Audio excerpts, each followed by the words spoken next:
So, good evening to all. It is a great pleasure to welcome you all in this faculty induction program for the newly admitted undergraduate student of physics. We are very happy to have with us our honorable chief guest and today's speaker, Professor Dipankar Banerjee, who is a renowned scientist, and he is the director of Aryabhatta Research Institute of Observational Sciences, which is an autonomous research institute under Department of Science and Technology, Government of India. The title of today's talk is A Journey Towards Our Nearest Star, the Sun. We hope that our students will be highly motivated and inspired after hearing him. So first of all, I request our Honorable Sir, Swami Vedanuragananda, to give today's welcome address. Over to you, sir. Respected Dr. Dipankar Banerjee, Director, Aryabhatta Research Institute of Observational Sciences, which is an autonomous research institute under DST, Government of India. Respected teachers, respected participants, and dear students, especially the newly admitted students in physics. Today we have gathered here for the induction program for the newly admitted physics students, and we are very fortunate to have Professor Dr. Dipankar Banerjee with us. On behalf of Ramakrishna Mission Vivekananda Centenary College, on behalf of the Department of Physics, and on behalf of all the newly admitted students, I extend a heartfelt welcome to Sir for being amidst us today. Our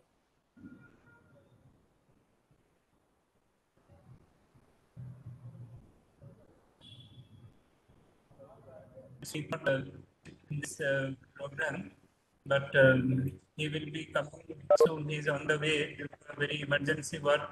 Our Principal Maharaj, Swami Kamalasthanandaji Maharaj, he could not attend it from the beginning. On behalf of Principal Maharaj, also I extend a heartfelt welcome to Sir and all the participants. Sir is a great expert in this field, and we are really glad to have you, Sir, and to hear from you on the topic A Journey Towards Our Nearest Star, the Sun. Newly admitted students in physics will definitely derive great inspirations from you regarding higher studies and research. Sir, I extend a warm welcome to you and kindly enlighten our students. Your company will definitely be a great starter for the newly admitted students in physics. Along with that, we have all other students in physics. So thank you very much, sir, for spending some time with us from your busy schedule. Namaskar. Thank you very much. Sorry, Anjan, go ahead. Thank you, Swami sir. Now I request faculty member Professor Shankha Shubhra Nag to introduce today's speaker.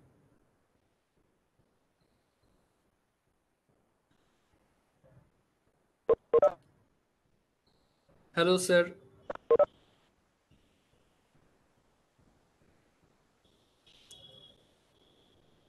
Sir, hello, Anjan.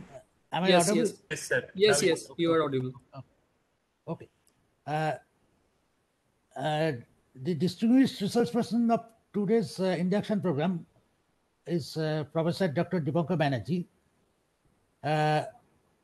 Actually, after several stretches of postdoctoral assignment in different research institutes, including Center of Plasma Astrophysics Belgium, Armagh Observatory UK, Dr. Banerjee joined as a faculty member in Institute of Astrophysics, Bangalore. And Currently, he's the director of ARIS Nainital from 2019. Dr. Banerjee is a leading astrophysicist working in MHD, the magnetohydrodynamics, solar physics, and other fields of astrophysics. He has over 100 publications in different peer-reviewed journals, acted in panel of referees in several internationally reputed journals such as Nature Astronomy, Science, Astrophysical Journal, New Astronomy, Astronomy, Astrophysics, etc. He had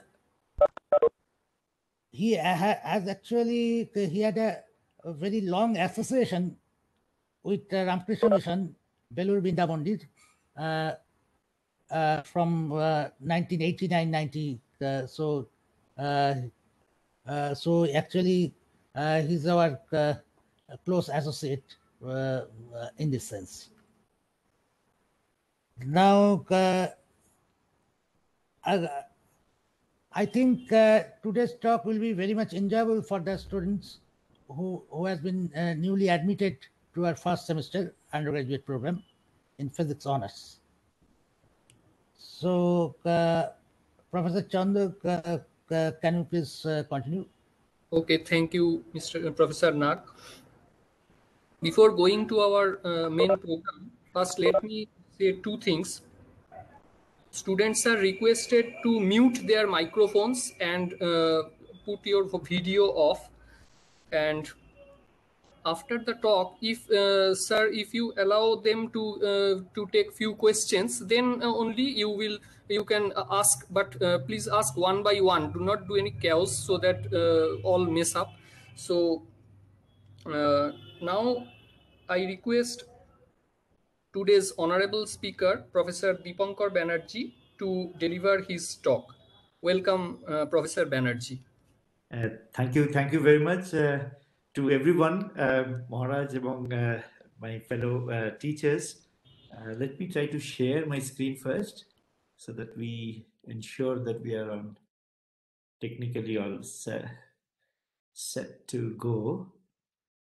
Okay, so let me just go to the full screen. Just confirm that I'm audible and also my screen is in full screen mode.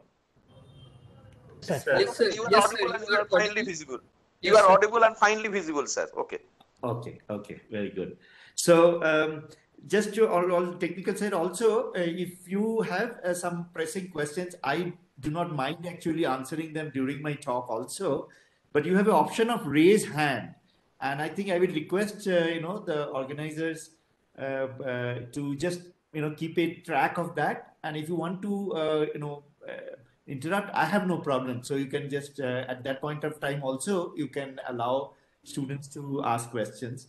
Because to be honest, I always prefer to have talks face to face, but this is a really difficult time and virtual world. I am not able to see the students. So I don't know how much, my message is being conveyed. So I don't mind at all, if there are questions. And normally when there are questions, then I know that, people are able to follow what I am talking about and so on. So, and also I understand that, I think majority of the students are, Bengali.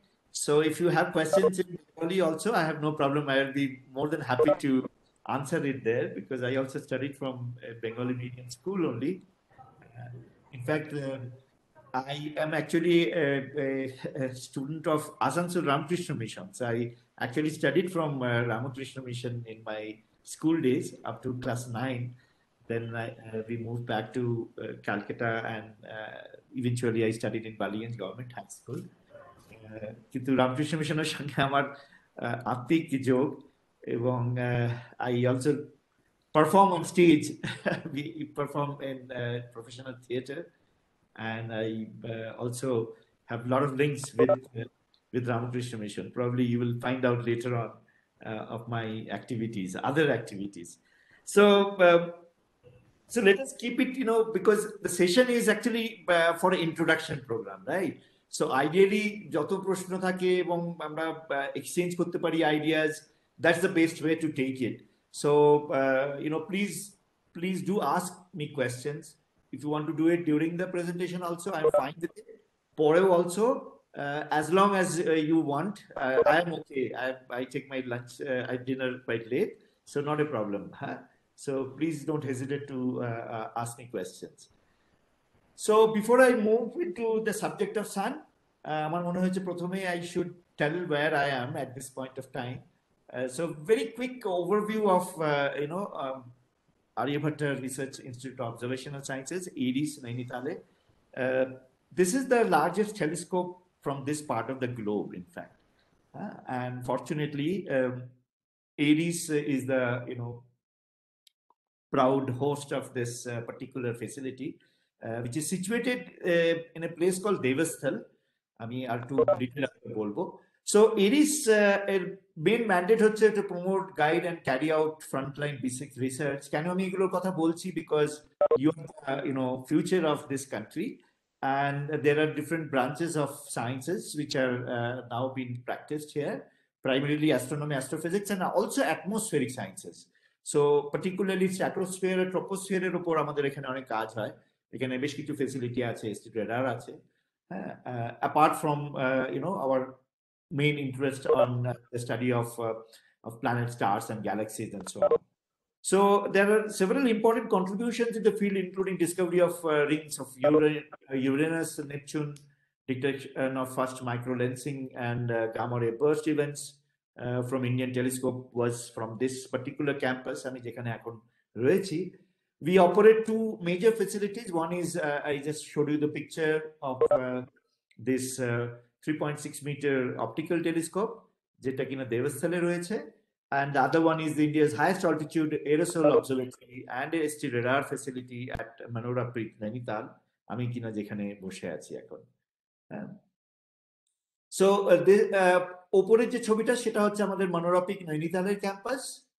আমার ঘর somewhere here, আমার office হচ্ছে এখানে, আর এখানে আমাদের পুরনো কিছু telescope আছে।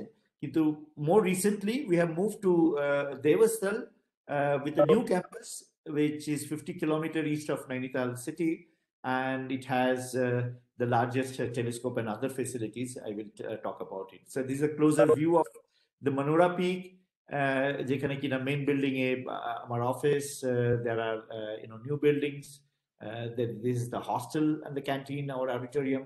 It's a beautiful place, এবং এখানে সায়েন্স সেন্টারও রয়েছে, একটা ছোট প্ল্যানেটেরিয়ামও আছে, and then there are other laboratory facilities and so on. So this is one of the oldest telescope in this country. It's a 40-inch, 1 meter kind of telescope, and then atmospheric lab and so on. আমি এটা প্লটটা দেখাচ্ছি বিশেষ করে just স্টুডেন্টদের কথা ভেবে। Primarily এখানে কিন্তু আমরা মানে পিএইচডি স্টুডেন্টই নিয়ে থাকি। আমরা এই বছর থেকে একটা নতুন প্রোগ্রাম শুরু করেছি which is called MTech PhD program, কিন্তু we are expanding. Maybe that in near future we will also have an integrated PhD program, তার মানে বিএসসির পরেও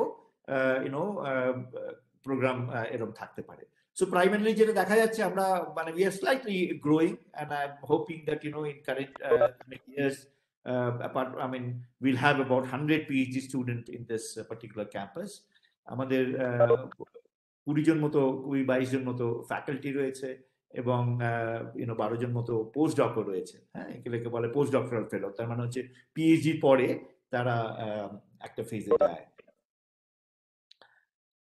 So with that very brief background, যেখানে কিনা আমি বললাম যে আমাদের দুটো ক্যাম্পাস ইত্যাদি, আমি এবার আমার সাবজেক্টে আসি, যেটা কিনা about our nearest star, namely the sun. The sun, like all stars, is a very dynamic star, always active, always changing. আমরা সূর্যকে ওখানে দেখি একটা জাস্ট ব্রাইট অবজেক্ট হিসেবে, কিন্তু if we really look very close to the sun, we really find lots of details, and we also now know that sun is changing all the time. এবং সেই চেঞ্জটা different kinds of changes do take place.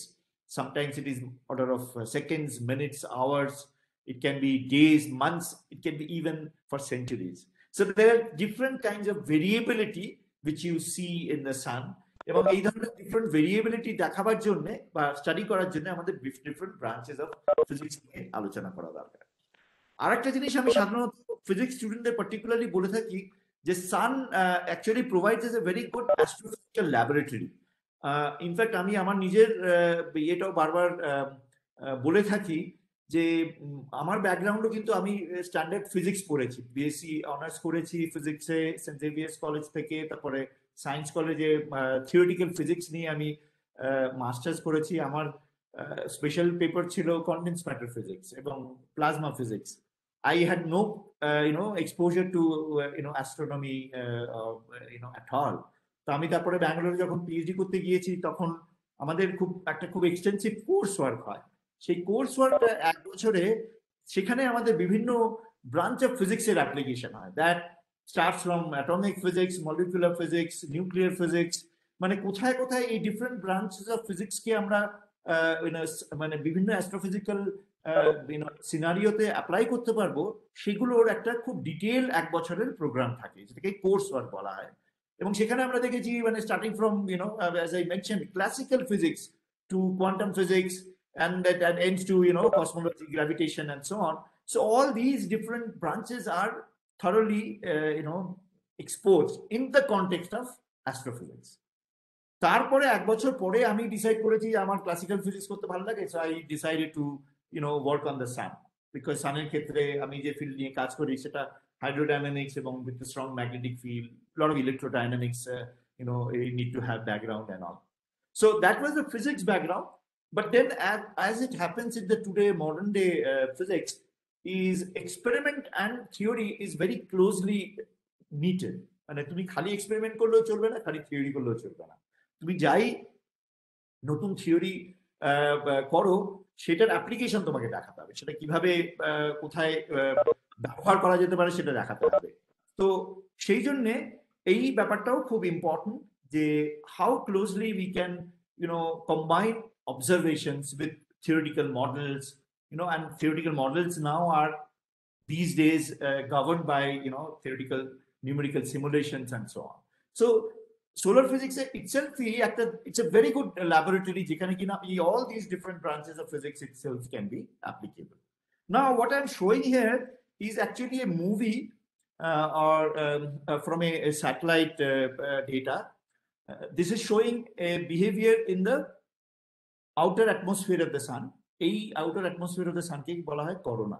এই করোনাটাকে আমরা কিন্তু ground থেকে দেখতে পারি না, কেননা সোলার ডিস্কের যে লাইটটা, যেটা ভিজিবল সারফেস, তাকে বলা হয় ফটোস্ফিয়ার, সেটা কিনা এত ব্রাইট করোনাল এমিশনটা আমরা দেখতে পারি না। কেন coronal emission is mostly in the extreme ultraviolet and X-rays and so on. So shorter wavelength দেখতে গেলে তোমাকে স্পেসে যেতে হবে, because earth's atmosphere cuts off this thankfully cuts off these shorter wavelength, otherwise it would have been very harmful for us. তো এইখানে যেটা দেখা যাচ্ছে যে এইখানে কিছু রিজনে বেশ ব্রাইট রিজন আছে, কিছু region comparatively darker and so on. এই ব্রাইট রিজনে now we know that all these bright regions are locations where strong magnetic field are present. এবং magnetic fieldটাও this particular structure, these loop-like structures are called coronal loops. They are megameter kind of size. মানে আমি যদি আর্থের সাইজের সঙ্গে compare করি, পৃথিবীর সাইজটা হবে এইরকম। ফলে তুমি বুঝতে পারছো যে এই অ্যাক্টিভ রিজন, এই রিজনগুলো যেখানে কিনা lot of activities are seen are known as active region. এবং এই অ্যাক্টিভ রিজনগুলো over the time they become unstable, এবং যে মেটেরিয়াল বা plasma, high temperature high density material which is confined in this plasma loops, they get expelled, এবং এই মেটেরিয়ালের মধ্যে কিছুটা ইন্টারপ্ল্যানেটারি স্পেসের মধ্যে ট্রাভেল করবে, কিছুটা আবার it can go back to the sun, and then when it is going back to the sun and again hitting to the lower atmosphere and gets heated up again and so on. So there are a lot of these kind of dynamics are seen. We need to understand why there are these kind of concentrated magnetic field regions, not why they are not there everywhere, why they are there here, and then how they evolve with time. এবং এই evolution in with time hole, it is a matter of different kind of instabilities and so on and so forth. এবং এই ইনস্টেবিলিটির জন্য যে ইজেক্টটা বেরোলো, এই ইজেক্টটা এবার travel করলে obviously you won't be happy to be here, right? So there are a lot of impacts of these ejectors and so on. We need to study that. So again, coming back to the solar nomenclature, so these regions are called active regions. These are called quiet region. This is so-called quiet region, but I will show you later on that actually nothing is quiet in the sun. It just comparatively, if you compare with this, it looks like quiet, but if you have a very good telescope with a closer view on these regions, you will see lots of dynamics is also present there. So we need to all understand this. The interesting other aspect is, why do we need to study sun, is because sun is the only star where we could actually, resolve these things. Most of the other astrophysical objects are studied as a point object, right? Tar etota details amra dekhte pari na, because they are far too much away from us. So that way also solar physics understanding has a very big role to play, because ei surje theke amra ja jante parchi, that we can expand it to or extend it to other astrophysical objects also, because if the conditions of the atmosphere is same and so on. So sun is our nearest star. It is a middle-aged main sequence star. You need not worry about too much about these jargons. But basically, the star is formed in the interplanetary medium. আস্তে আস্তে interplanetary যে ছোট ছোট particles থাকে, তারা collapse করতে করতে একটা সময় যখন ডেনসিটিটা বেড়ে যায় beyond certain things, nuclear reaction start হতে পারে, এবং nuclear reaction start hole তখনই এটা star তৈরি হয়. Now the star, like all our human beings, we undergo a life cycle. Sun also will go through a life cycle. It will be young now this is a middle-aged star, then it will become like a red giant, and then it can become a black hole and so on. So that will also depend on star er kotota mass ache ityadi. Kintu sun is a pretty normal star, kichu abnormality sun er moddhe nei. Sun is a special star because it is the only star on which we can resolve the spatial scales on which fundamental processes takes place. So এটা আমি আগেও বললাম যে এই সূর্যটা আমাদের যেহেতু কাছে রয়েছে, আমরা এর পিঠে এর অ্যাটমসফিয়ারে, ইনফ্যাক্ট এর ভেতরেও কি আছে তার সম্বন্ধে আমাদের অনেক ইনফরমেশন আছে থ্রু ডাইরেক্ট অবজারভেশনস। হ্যাঁ, এইগুলো আমরা করতে পারছি বিকজ সান আমাদের কাছে আছে, এবং সেইটা অনলি সম্ভব in the case of the sun as compared to other stars. Sun is also a special star because it provides almost all the energy to the earth. Mane amader existence is because of the presence of the sun. It's no question of that. ফলে সূর্য দেবতাকে খালি নমস্কার করলেই হবে না, সূর্য দেবতাকে গবেষণাও করতে হবে। The sun is a special star because it provides us with a unique laboratory in which to learn about various branches of physics. আমি যেটা আগেই বলেছি, মানে whether it is nuclear physics, right in the core there is a thermonuclear reactions happening, which is called the PP chain reaction, যেখানে hydrogen fusion reaction থেকে helium তৈরি হয়, নিউট্রিনোস তৈরি হয়। তো নিউট্রিনোর প্রপার্টি সম্বন্ধে জানতে গেলে আগে যে জানা ছিল না, সোলার এক্সপেরিমেন্ট থেকে অ্যাকচুয়ালি নিউট্রিনো সম্বন্ধে অনেক কিছু জ্ঞান আহরণ হয়েছে। ফলে পার্টিকেল ফিজিক্স তুমি করতে চাও, তুমি সোলারের ক্ষেত্রে করতে পারো। তুমি অ্যাটমিক ফিজিক্স করতে চাও, মলিকুলার ফিজিক্স করতে চাও, বিভিন্ন স্পেকট্রোস্কোপি করতে চাও, হ্যাঁ, তুমি সোলার স্পেকট্রামের দিকে দেখতে পারো। তুমি পার্টিকেল ফিজিক্সের কিছু জিনিস করতে চাও, আমি অলরেডি নিউট্রিনোর কথা বলেছি, কসমিক রে সম্বন্ধে তুমি স্টাডি করতে চাও, সেটাও সান থেকে জেনারেটেড হয়। সান বাইরে এক্সট্রা গ্যালাকটিক যে কসমিক রে থাকে সেটাকেও চেঞ্জ করে।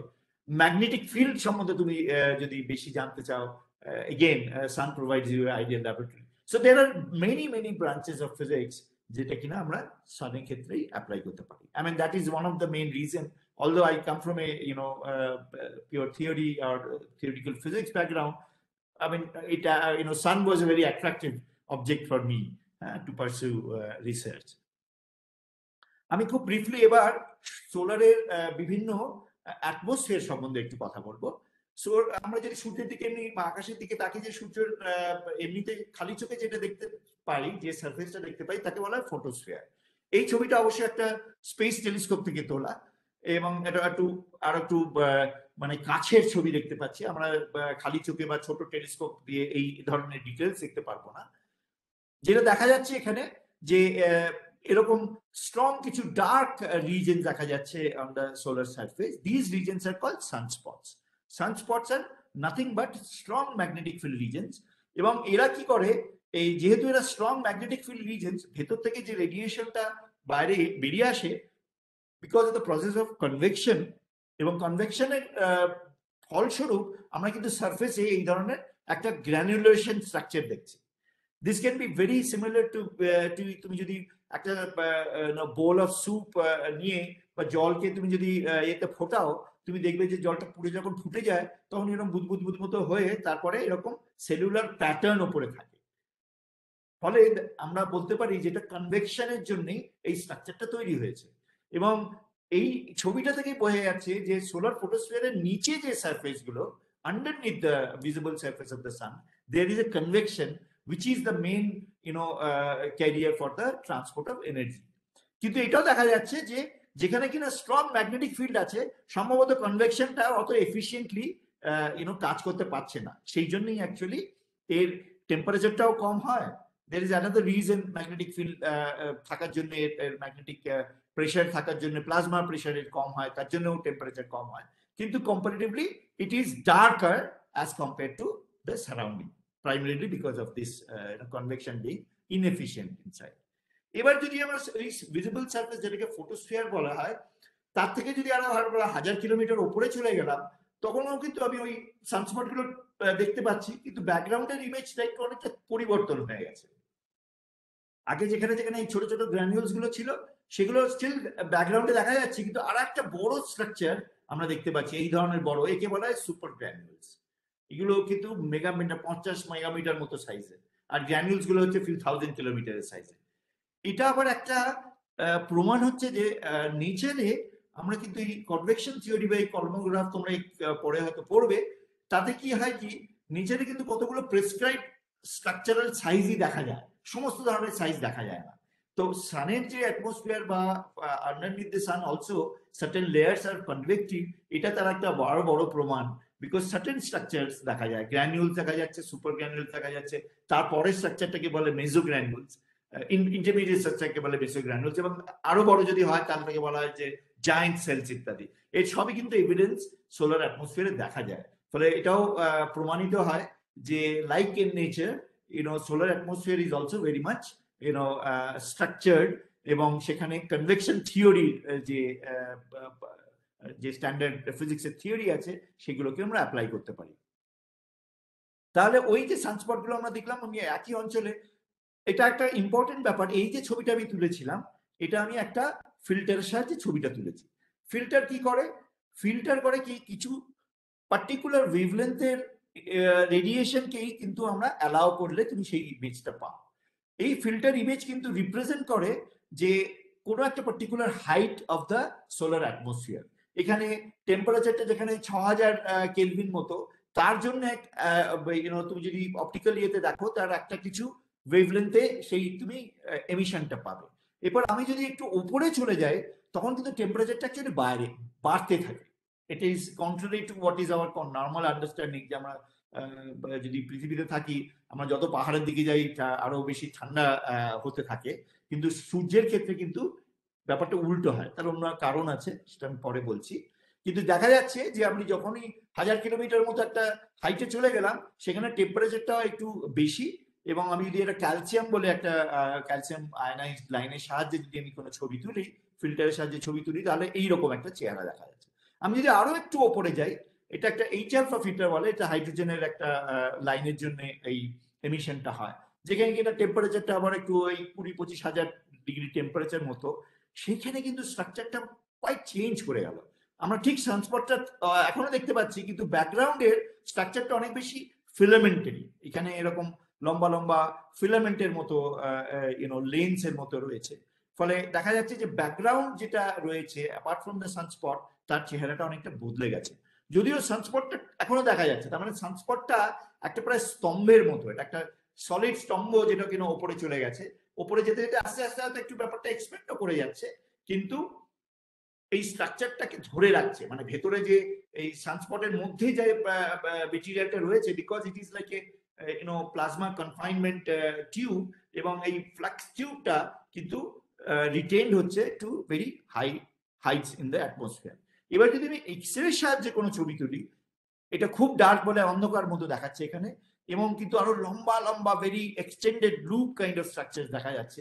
এই টেম্পারেচারটা কিন্তু 1 মিলিয়ন কেলভিন, 10⁶ কেলভিন টেম্পারেচার। হ্যাঁ, তার জন্যই এরা সফট এক্সরে ইত্যাদি এমিট করছে, এবং এগুলো এক্সরে টেলিস্কোপের সাহায্যে অনলি স্পেস থেকে দেখা সম্ভব।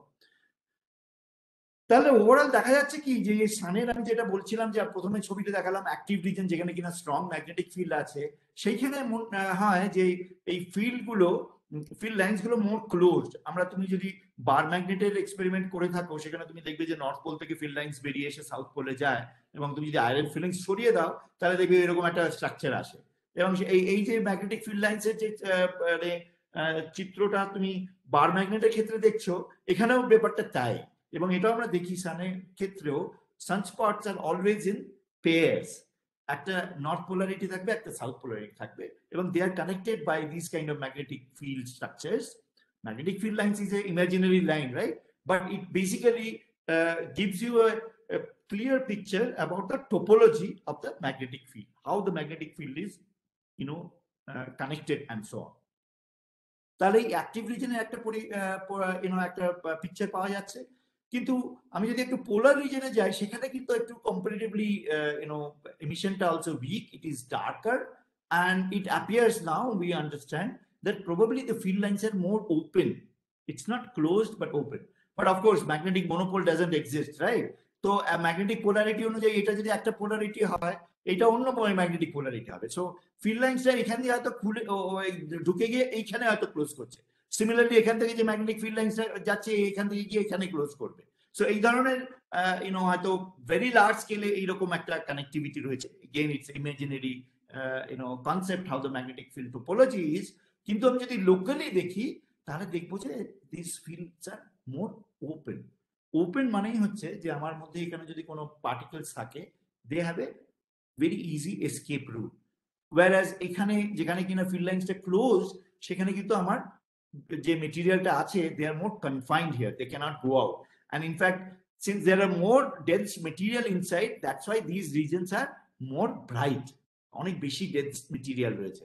whereas এখানে মেটেরিয়াল থাকলেও সেগুলো এসকেপ করে যেতে পারে বলে তার ডেন্সিটি অনেক lower in this region, that's why they appear dark as well.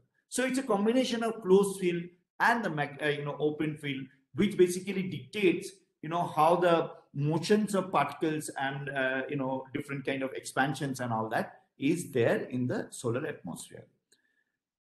এইটা যদি আমরা এর সঙ্গে পৃথিবীর সঙ্গে কম্পেয়ার করি, পৃথিবীতে কি হয়, আমাদের একটা নর্থ পোল আর সাউথ পোল থাকে, এবং এটাকে আমরা যদি একটা বার ম্যাগনেটের মতো করে তুলনা করি, কিন্তু এটাও জানো যে বার ম্যাগনেটের যে পোলারিটি আর হেমিস্ফেরিক যে পোলারিটি, সেটা কিন্তু এক নাই হতে পারে আর কি, এবং সেটা ফ্লিপও করতে পারে। হ্যাঁ, এই ধরনের চিত্র আমাদের পৃথিবীর ম্যাগনেটিক ফিল্ড সম্বন্ধে জানা আছে। সূর্যের ম্যাগনেটিক ফিল্ডের সম্বন্ধে কিন্তু আমাদের কিছু জিনিস জানা আছে, কিন্তু অনেক জিনিস এখনো অজানা আছে। সেটাই makes our life very interesting. কিন্তু হোয়াট হ্যাপেন্স ইজ, বিকজ এই সূর্যের যে ম্যাগনেটিক ফিল্ডটা আছে না, তার এই অ্যাটমসফিয়ারে ডাইরেক্ট মেজারমেন্ট করা সম্ভব না। আমরা ফটোস্ফিয়ারে স্ট্রং ম্যাগনেটিক ফিল্ড রিজনে, সেখানে স্পেকট্রাল লাইন স্প্লিটিং থেকে, তোমরা যদি কেউ জিমান এফেক্টের কথা পড়ে থাকো, জিমান এফেক্ট হচ্ছে কি, যে কোনো ম্যাগনেটিক্যালি অ্যাক্টিভ কোনো এলিমেন্ট, হ্যাঁ, যাদের কিনা ল্যান্ডেজি ফ্যাক্টরটা বেশি হাই, তারা in presence of magnetic field তারা একটা স্প্লিটিং হয়। This is again spin orbit coupling এর জন্য, তার জন্য এটা হয়। তোমরা যখন পরে পড়বে তখন দেখবে যে কোয়ান্টাম মেকানিক্যালি এইটাকে এক্সপ্লেন করা যায়। সামথিং ইজ কল্ড নর্মাল জিমান effect, another is called anomalous জিমান এফেক্ট। সেইটার প্রপার্টি কাজে লাগিয়ে ম্যাগনেটিক লাইন্স আমরা ইউজ করি আয়রনের কোনো স্পেকট্রোস্কোপির সাহায্যে, হ্যাঁ, দিয়ে আমরা সূর্যের ম্যাগনেটিক ফিল্ড কিন্তু মাপতে পারি, কিন্তু ফটোস্ফিয়ারেই মাপতে পারি, কারণ হায়ার অ্যাটমসফিয়ারে এই স্পেকট্রাল লাইন্স খুব বেশি দেখা যায় না। তার জন্য অন্য পদ্ধতি আছে, স্পেকট্রোপোলারিমেট্রি বা ইত্যাদি নতুন নতুন পদ্ধতি শুরু হচ্ছে, কিন্তু it's a very very demanding new subject, এবং আমরা এখনো অত ভালো জানি না। ম্যাগনেটিক ফিল্ডটা কিরকম হয়। কিন্তু থিওরিস্টরা তো বসে থাকে না, তারা বিভিন্ন ম্যাথমেটিক্যাল মডেল টডেল করে এই যে ছবিটা দেখা যাচ্ছে, এটা কিন্তু একটা theorist impression of the solar magnetic field in the corona. সম্পূর্ণ this are called magnetic field extrapolation. মানে আমি ম্যাগনেটিক ফিল্ড সারফেসে জানি, এবার আমি একটা মডেল লাগালাম যে আমার অ্যাটমসফিয়ারটা কিরকম আছে, তার ডেন্সিটি কিরকম, তার টেম্পারেচার কিরকম, তার মধ্যে আর কি কি এলিমেন্ট আছে। এইবার আমি ম্যাগনেটিক ফিল্ডটাকে প্রথমে বললাম আমার এই আয়দার ডাইপোল আছে কি কোয়াড্রুপোল আছে। এইবার আমি এই অ্যাটমসফিয়ারে যদি আমি ম্যাগনেটিক ফিল্ডটাকে নিউমেরিক্যালি ইভলভ করতে দিই, তাহলে আমি কিরকম স্ট্রাকচার পাবো। এইটা হচ্ছে কিন্তু একটা থিওরিস্ট সিমুলেশন রেজাল্ট, যাতে কিনা এই ধরনের ম্যাগনেটিক ফিল্ডের স্ট্রাকচার দিচ্ছে। এর সঙ্গে যদি আমি অবজারভেশন কম্পেয়ার করি, অবজারভেশন দিস আর ইউভি অবজারভেশন অফ ইমেজ, কিচ্ছু না, খালি আমি ইমেজ তুলছি। ইমেজ থেকে কি বোঝা যাচ্ছে যে মানে প্লাজমা মেটেরিয়ালটা is confined into this. Basically plasma material is tracing the magnetic field. So এই ছবি থেকে এইটার সঙ্গে যদি আমি এইটার কম্পেয়ার করি, তাহলে বেশ কাছাকাছি লাগছে, তাই না?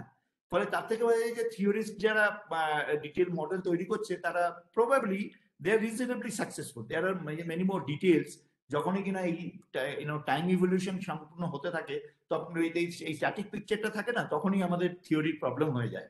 হ্যাঁ, কিন্তু অবজারভেশনের সঙ্গে যে ওভারঅল গ্লোবাল পিকচারটা, তার সঙ্গে কিন্তু বেশ ভালোই আন্ডারস্ট্যান্ডিং এখন আমাদের থিওরিতে রয়েছে। আর একটা জিনিস আমি খুব ভালোভাবে বলতে চাই সবসময় সোলার বা অ্যাস্ট্রোফিজিক্সের কাজ করতে গিয়ে, যে modern day astronomy demands actually multi wavelength. হ্যাঁ, তার মানে হচ্ছে যে তুমি খালি যদি গ্রাউন্ড বেস থেকে অবজারভেশন করো, আমি আগেই বলেছি না, অপটিক্যাল টেলিস্কোপ দেখলে কিন্তু তুমি সূর্যকে খালি এইরকমই দেখাচ্ছে। হ্যাঁ, মানে ওই যখন একটা ছোট সানস্পট থাকবে তখন তুমি তাকে দেখতে পেলে, কিন্তু বাকিটা বেশ বোরিং ফ্ল্যাট কিছু একটা ব্যাপার। হ্যাঁ, হিস্টোরিক্যালি 400 বছর আগে গ্যালিলিও এরকমই দেখেছিলেন, তার থেকেও অনেক কিছু আবিষ্কার করেছিলেন অবশ্যই, কিন্তু সেটা অবভিয়াসলি 400 বছর আগে ছিল। তারপরে লাস্ট বিভিন্ন শতাব্দী থেকে লোকে এই ধরনের ছবি থেকে অনেক কিছু করে ফেলেছে। আমাদের যদি আরো এগিয়ে যেতে হয়, সানের বিভিন্ন লেয়ার্সকে যদি দেখতে হয়, অ্যাটমসফিয়ারকে যদি দেখতে হয়, তাহলে স্পেসে যেতে হবে। অবভিয়াসলি ইনফ্রারেডে আমি কিছুটা ক্রোমোস্ফিয়ার দেখতে পারি। ইনফ্রারেড টেলিস্কোপ যদি তুমি মানে অনেকটা ওপরে পাহাড়ের ওপরে লাগাতে পারো, তাহলে তুমি কিছুটা ক্রোমোস্ফিয়ার দেখতে পারবে। এটা ইনফ্রারেড 10830 লাইন থেকে দেখা হয়েছে। কিন্তু সত্যি যদি আরো অ্যাটমসফিয়ারে যেতে চাও, হায়ার অ্যাটমসফিয়ারে যেতে চাও, ইউভি এখানে 131 অ্যাংস্ট্রমের এই ছবিটা সোলার ডাইনামিক অবজারভেটরি, এটা নাসার একটা স্যাটেলাইট, তার থেকে তোলা হয়েছে। এখানে একটা এক্সরে টেলিস্কোপ থেকে তোলা হয়েছে, এই ধরনের সফট এক্সরে এমিশন থেকে। So the point is that if you really want to do a connection between different layers of the atmosphere and study the entire dynamics, multi-wavelength is the only way out. হ্যাঁ, সেই জন্যই ground based টেলিস্কোপের সঙ্গে space based টেলিস্কোপটা থাকাটাও খুবই খুবই important. আমি active রিজেনের কথা বলেছিলাম, হ্যাঁ, যেখানে কিনা স্ট্রং ম্যাগনেটিক ফিল্ড দিচ্ছে। এই চিত্রটা কিন্তু পুরোপুরি কোয়াইট রিজেনের। In fact it is just a very short example. এটা আমার ছাত্রের কাজ, এখন বিদেশে ছিল। এতে আমেরিকানরা রয়েছে, আমরা কয়েকজন ছিলাম, চাইনিজরা রয়েছে, 2 জন ইউরোপিয়ান ছিল। কিভাবে একটা বেস্ট টেলিস্কোপ, এটা কিন্তু গ্রাউন্ড বেসড টেলিস্কোপ, এটাকে বলে গুডি সোলার টেলিস্কোপ, এটা বিগ বেয়ার সোলার অবজারভেটরি আমেরিকাতে রয়েছে। তার থেকে এই 3টে ছবি আমরা পাচ্ছি। আর এই ওপরের ছবিটা স্যাটেলাইট থেকে, সোলার ডাইনামিক অবজারভেটরি, এটা নাসা স্যাটেলাইট। তার থেকে আমরা যেটা করার চেষ্টা করেছি, একদম ফটোস্ফিয়ারে তুমি এই ম্যাগনেটিক ফিল্ডের রিভলিউশন দেখছো, দুটো আলাদা কালারে দুটো পোলারিটির ইনফরমেশন পাচ্ছ। এখানে ফটোস্ফিয়ারে এই টাইটানিয়াম অক্সাইড বলে একটা আয়ন আছে, তার থেকে তুমি সেই স্পেকট্রাল লাইনটার সাহায্যে তুমি যদি কোনো ছবি তোলো, তাহলে তুমি ফটোস্ফিয়ারে তুমি চিত্রটা পাবে। এবং তারপরে যদি তুমি এই জালফা লাইন আমি আগেও দেখিয়েছি, তার থেকে যদি করো, তাহলে তুমি ক্রোমোস্ফিয়ারের পিকচারটা পাবে। আর আরো উপরে যদি যাও, তাহলে তুমি করোনার পিকচারটা পাবে। এটা এক্সট্রিম আলট্রাভায়োলেট 171 অ্যাংস্ট্রম থেকে নেওয়া। হ্যাঁ, তাহলে যেটা দেখা যাচ্ছে যে I can play the movie again. The movie got a little stuck. Basically যেটা হচ্ছে যে এইখানে এই ম্যাগনেটিক ফিল্ড গুলো একজন আরেকজনের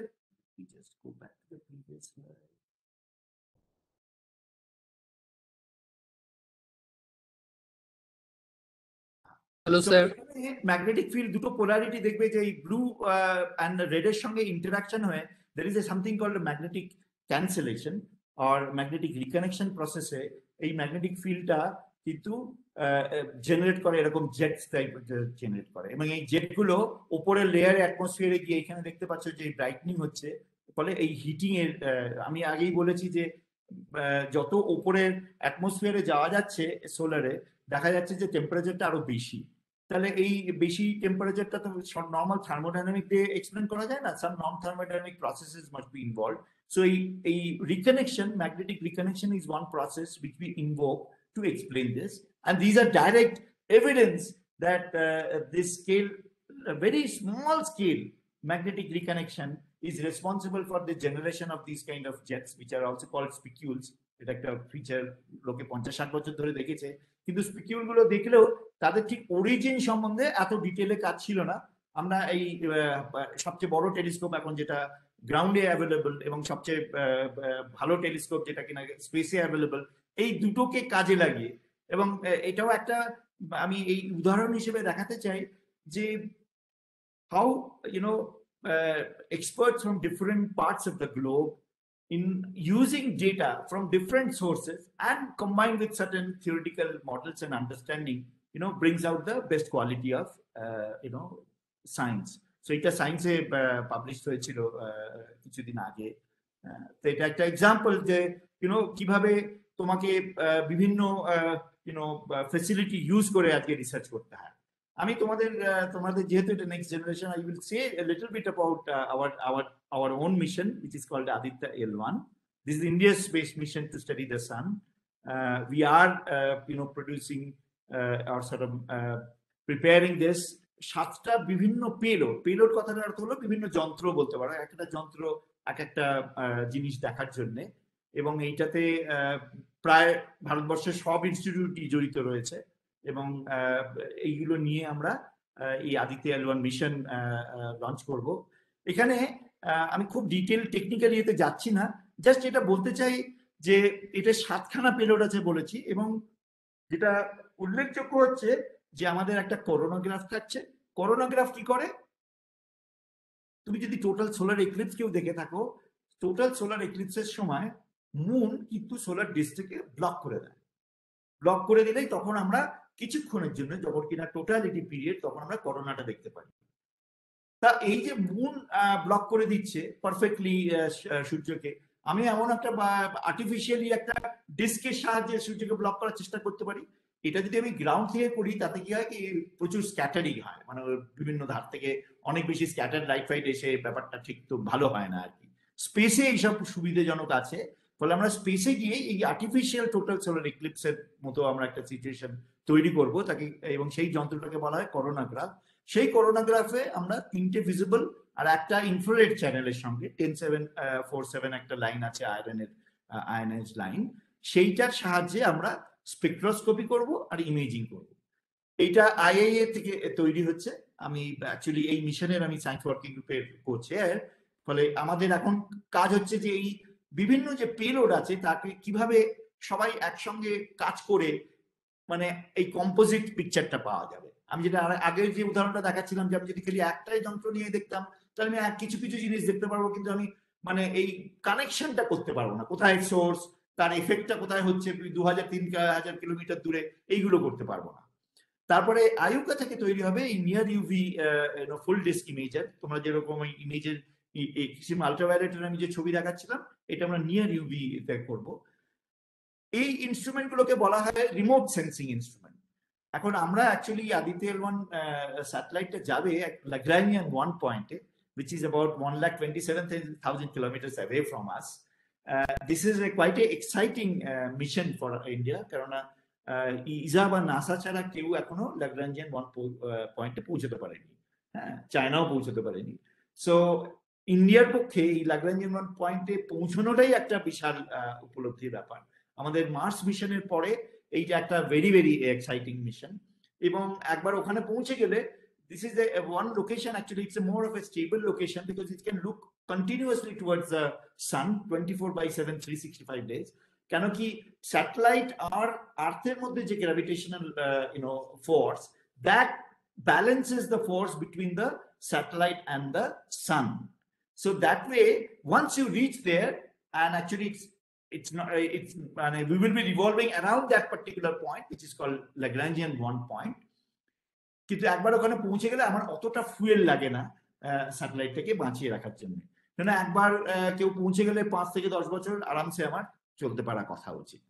তো সেইখানে গিয়ে আমরা সূর্যের দিকে কন্টিনিউয়াসলি তাকিয়ে থাকবো। আমাদের 4টে রিমোট সেন্সিং ইনস্ট্রুমেন্ট থাকবে। এই বললাম, একটা ভিজিবল করোনাগ্রাফ, একটা নিয়ার ইউভি ইমেজার, আর থাকবে দুখানা এক্সরে স্পেকট্রোমিটার, আর থাকবে পার্টিকেল ডিটেক্টর। তার মানে ধর সূর্য থেকে এই যে কোনো রকম বিস্ফোরণ হলো, কোনো ঝড় এলো, সেই ঝড়টাকে যদি আমাদের মানে পৃথিবীর দিকে আসতে হয়, তাহলে it has to cross through this Lagrangian bond point. এবং আমরা ওইখানে বসে থেকে ল্যাগ্রাঞ্জিয়ান বন্ড পয়েন্টে ওই পার্টিকেল গুলো যেগুলো আসবে তার প্রপার্টি গুলো স্টাডি করবো। তার চার্জ কিরকম, তার মাস কিরকম, হ্যাঁ, তাতে কোনো ম্যাগনেটিক ফিল্ড আছে কিনা। কেননা এই পার্টিকেল গুলোর প্রপার্টিটা জানতে পারলেই তার যদি ইম্প্যাক্ট হয় when they come closer to the earth, আর্থের বাইরে আরো ছোট এত কিছু স্যাটেলাইট রয়েছে।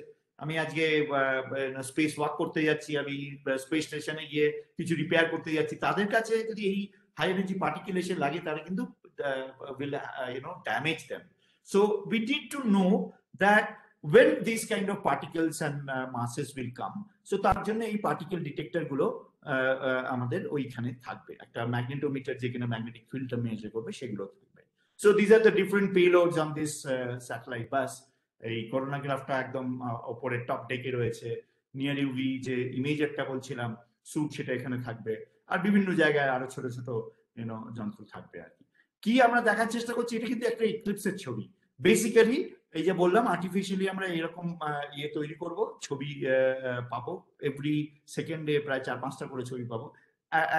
and in addition আমরা স্পেকট্রোস্কোপি করবো। স্পেকট্রোস্কোপি খুব ডিটেলে আমি আজকে বলতে পারছি না, কিন্তু কারো যদি প্রশ্ন থাকে আমি পরে একটু এক্সপ্লেন করার চেষ্টা করবো।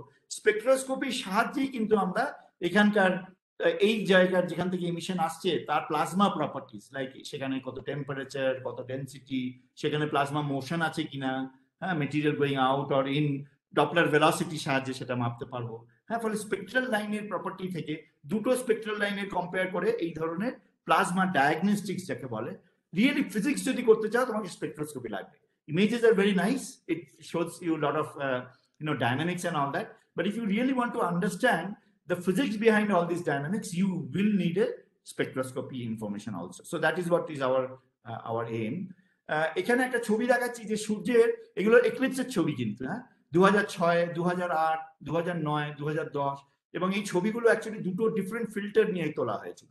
এবং তার থেকে বোঝা যায় কি solar corona also is multi thermal, মানে এক একটা ফিল্টার এক একটা টেম্পারেচার প্লাজমা রিপ্রেজেন্ট করে। এবং সেই মাল্টি থার্মাল প্লাজমাটাও দেখো 2006 থেকে 2008-এ কতটা তফাৎ, বা 2009 থেকে আরো কত তফাৎ, আর 2010-এ তফাৎ। That clearly shows that the environment of the solar outer atmosphere, the corona, changes drastically with years. So এই যে ভেরিয়েশন, এটাকে বলা হয় সোলার সাইকেল, এবং এটা পুরোটাই determined or dictated by the evolution of the magnetic field. ফলে এই ধরনের কাজ করতে গেলেও আমাদের বেশ কয়েক বছরের ডেটা লাগবে, অ্যাটলিস্ট 10-11 বছর। কেন সোলার সাইকেলটা অ্যাকচুয়ালি 11 বছরের সাইকেল, মিনিমাম থেকে আবার আরেকটা মিনিমাম ফিরে আসা পর্যন্ত। সেই জন্য আমাদের এরকম long term Lagrangian 1 point would be very very useful. এখানে আরেকটা উল্লেখ, তোমরা যেহেতু কলকাতার কাছে আছে, এটা আমি বলতে চাই যে আইজার কলকাতাতে আমার বন্ধু আছে দিব্যেন্দু নন্দী, ওর আমি অ্যাকচুয়ালি আইজার কলকাতারও জয়েন্ট ফ্যাকাল্টি। তাদের সঙ্গে আমরা কিছু কাজকর্ম করছি। সেখানে থিওরিটিক্যাল কাজ হচ্ছে যে what is the magnetic structure of the corona on large scale. হ্যাঁ, এগুলো কিন্তু থিওরিটিক্যালি দিব্যেন্দু প্রেডিক্ট করেছিল যে এই ধরনের ম্যাগনেটিক স্ট্রাকচার হতে পারে। হ্যাঁ, তার যদি মানে এক্লিপস যেদিনকে ছিল তার আগের দিন ও এরকম প্রেডিক্ট করেছিল, এবং ম্যাগনেটিক ফিল্ড লাইন্স গুলো এরকম হবে, এরকম বিভিন্ন স্ট্রাকচার দেখা যেতে পারে, তার নামকরণ করেছিল এই হবে। এবং পরের দিনে এক্লিপসের যখন ইমেজ এসেছিল একদিন পরে, তার সঙ্গে কম্পেয়ার করে দেখা গেছিল যে অনেক কিছু মিলেছে, কিছু কিছু জিনিস মেলেনি, সেগুলোকে নিয়েও ফাইনাল রিফাইনমেন্ট ইত্যাদি করা হচ্ছে। সো আমাদের অ্যাকচুয়ালি এই যে করোনাগ্রাফিক অবজারভেশন হবে, তার সঙ্গে থিওরিটিক্যাল মডেলকে কম্পেয়ার করে থিওরিটিক্যাল আন্ডারস্ট্যান্ডিংটা ইমপ্রুভ করা ইত্যাদিটাও একটা বড় কাজ থাকবে। এবং তার জন্য আইজার কলকাতায় যে গ্রুপ আছে, they will play a major role as well. আমি এইটাও আরেকটা বলেছিলাম যে এইখানে হচ্ছে সূর্য থেকেই যদি কোনো রকমের একটা এক্সপ্লোশন হয়, কোনো এই ধরনের ইজেক্টটাকে বলে করোনাল মাস ইজেকশন, হ্যাঁ, তারা কিন্তু all the way to the interplanetary medium heliosphere দিয়ে বিভিন্ন প্ল্যানেটের সঙ্গে ইন্টারাকশন হয়ে আর্থের এনভায়রনমেন্টে, নিয়ার আর্থ এনভায়রনমেন্টেও আসতে পারে। ফলে আমাদের একটা যন্ত্রের সাহায্যে কিন্তু এই জিনিসটা স্টাডি করা যাবে না। এখানে দেখতে পাচ্ছ যে বিভিন্ন এই যে একটা করোনা, এটা একটা ইমেজার, এটা একটা করোনাগ্রাফ, লোয়ার করোনা দেখছে, তারপরে এটা একটা আরেকটা করোনাগ্রাফ, এটা আরেকটা করোনাগ্রাফ, এটা একটা হিলিওস্ফেরিক ইমেজার, এটা একটা আরেকটা হিলিওস্ফেরিক ইমেজার। ফলে again this is a classic example যে আমাকে বিভিন্ন ইনস্ট্রুমেন্টের অবজারভেশন গুলোকে কিভাবে কানেক্ট করতে হবে। So it is very important that we have also simultaneous observation from different space platform and then integrate all this data. So it's actually quite fascinating the way we are moving, কি কত রকম data বিভিন্ন জায়গা থেকে কাজে লাগে। এবং এই যে ইজেক্টর গুলো আসে, দেখো the ejectors are all very different. I mean, this example, these are all coronography images. No two CMEs are actually same. No two CMEs are same. So আজ পর্যন্ত প্রায় lakh lakh CME already observe হয়েছে last 20 বছরের করোনাগ্রাফ এর পরে, অবজারভেশনের পরে, এবং সেখানে অনেক ভেরিয়েশন দেখা যায়। সেগুলোকে স্টাডি করা, তার প্রপার্টি স্টাডি করা ইত্যাদি is a major effect for us.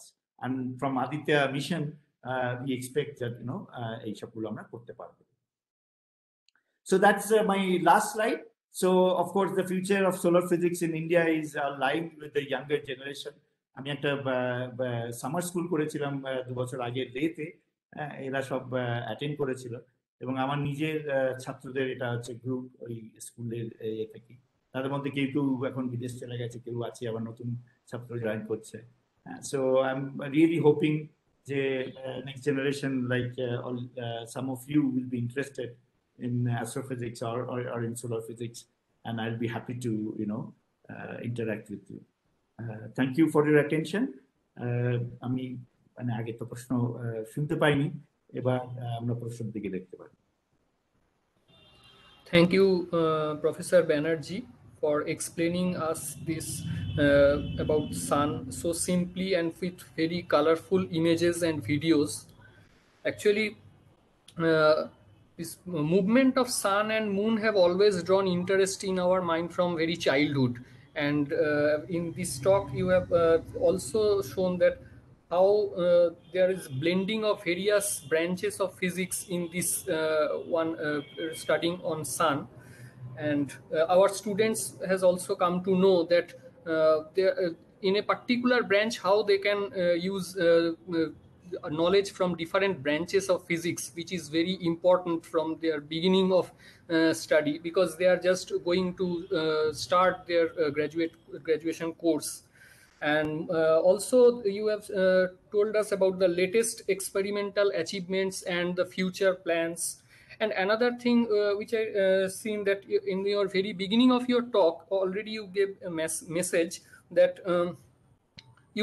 the students need not to stuck at a particular branch. They can shift actually from one branch to another branch, which is, I think, very important message to our students.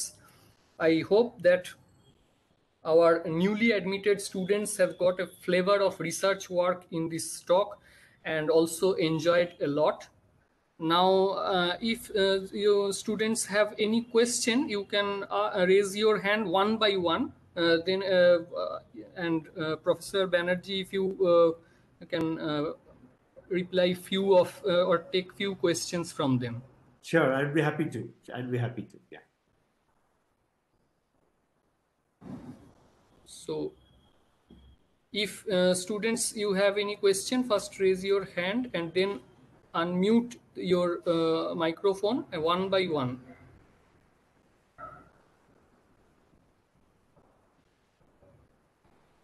Puthik Joardar. Yes, you can ask your question. First unmute your microphone and ask your question. সূর্য থেকে যে মানে কেন্দ্র থেকে যে বাইরে যে ক্রমশ তাপমাত্রাটা যে বাড়ছে, এটার কারণ কি? মানে পৃথিবীর ক্ষেত্রে তো এর উল্টোটা হয়। হ্যাঁ, তা এর মধ্যে দুটো অ্যাসপেক্ট আছে। অ্যাকচুয়ালি আমি সূর্যের সারফেস থেকেই বলছিলাম, আমি সূর্যের ইন্টেরিয়ারের কথা বলিনি। অ্যাকচুয়ালি স্ট্রিক্টলি স্পিকিং, সূর্যের right in the core, the thermonuclear reaction যেখানে হয় সেটা কিন্তু, সেখানে কিন্তু temperature 10 million K, because thermonuclear reaction তার মানে হবেও না আসলে। এবং সেন্টার থেকে যদি আমি সারফেসে আসি, সেখানে সারফেসের temperature 6000। You are absolutely right.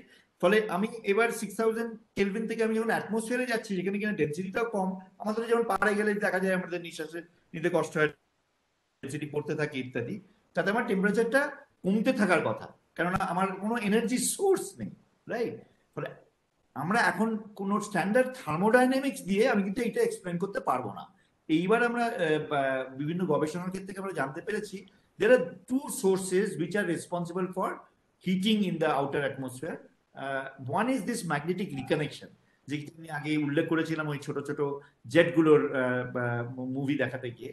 সেক্ষেত্রে কিন্তু যে ম্যাগনেটিক ফিল্ড কিন্তু অনেক এনার্জি, ম্যাগনেটিক যেখানে কিনা তোমার প্লাজমা কনফাইন্ড হয়ে আছে, সেই ম্যাগনেটিক এনার্জি রয়েছে। এবার কোনোভাবে যদি ওই ম্যাগনেটিক এনার্জিকে তুমি অন্য কোনো ফর্মে কনভার্ট করতে পারো, তাহলে তুমি হিট জেনারেট করতে পারবে। So magnetic reconnection is one process. Other process is called due to waves. So এই যে সোলার অ্যাটমসফিয়ারে বা এই সারফেসেও এই যে কনভেকশনটা সবসময় হচ্ছে, তার থেকে কিন্তু অনেক রকম ওয়েভ জেনারেট হয়। আমরা জানি যে সাউন্ড ওয়েভ জেনারেট হতে পারে, জাস্ট আমি কোনো প্রেশার পার্টারবেশন দিলেই আমার সাউন্ড ওয়েভ তৈরি হয়।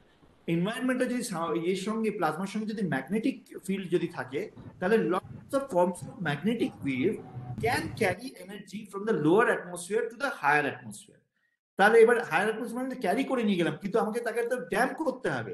যতক্ষণ আমি মানে ড্যাম্পিং বা কোনো একটা ভাবে একটা এনার্জি আরেকটা এনার্জি থেকে কনভার্ট করতে পারছি, ততক্ষণ কিন্তু আমি হিট জেনারেট করতে পারবো না। তা এরকম magnetic different form of magnetic waves are carried through this magnetic field lines. এই যে আমি দেখলাম ওই যে অ্যাক্টিভ রিজন দেখছিলে কোয়াইট রিজনেও, সেখানেও ম্যাগনেটিক ফিল্ড লাইন্স আছে। এবং ম্যাগনেটিক ফিল্ড লাইন্স গুলো একটা অদ্ভুত তারের, মানে স্ট্রেচ স্ট্রিং এর মতো। তুমি যদি একটা স্ট্রিং ভাবো, কি হয়, স্ট্রিং এর যদি আমি তলায় নেড়ে ছেড়ে দিই, তাহলে স্ট্রিং বরাবর ওয়েভটা উপরে চলে যাবে। That is called the transverse wave. সেইভাবে বাদ্যযন্ত্রতেও তাই হয়, রাইট? আমি যদি একটা গিটারের স্ট্রিং টেনে ছেড়ে দিলাম, তখন কি হয়, সেই ট্রান্সভার্স ওয়েভটা থেকে আমি একটা সাউন্ড ওয়েভ জেনারেট করতে পারি। তো এখানে different form of magnetic wave carries energy from lower atmosphere to the higher atmosphere, এবং through other dissipation process, সেই dissipation process গুলো মানে there are different new theories which are now understood, something called resonant absorption, phase mixing. এগুলো একটু technically একটু detailed thing, but you can just think about that once you have a lot of magnetic energy that in the form of wave, that wave through dissipation process will be responsible for the heat which is generated in the outer atmosphere. There are two agents which are now believed to be mostly responsible. One is magnetic reconnection, the other one is the waves, which carry energy from lower atmosphere to upper atmosphere and then dump the energy.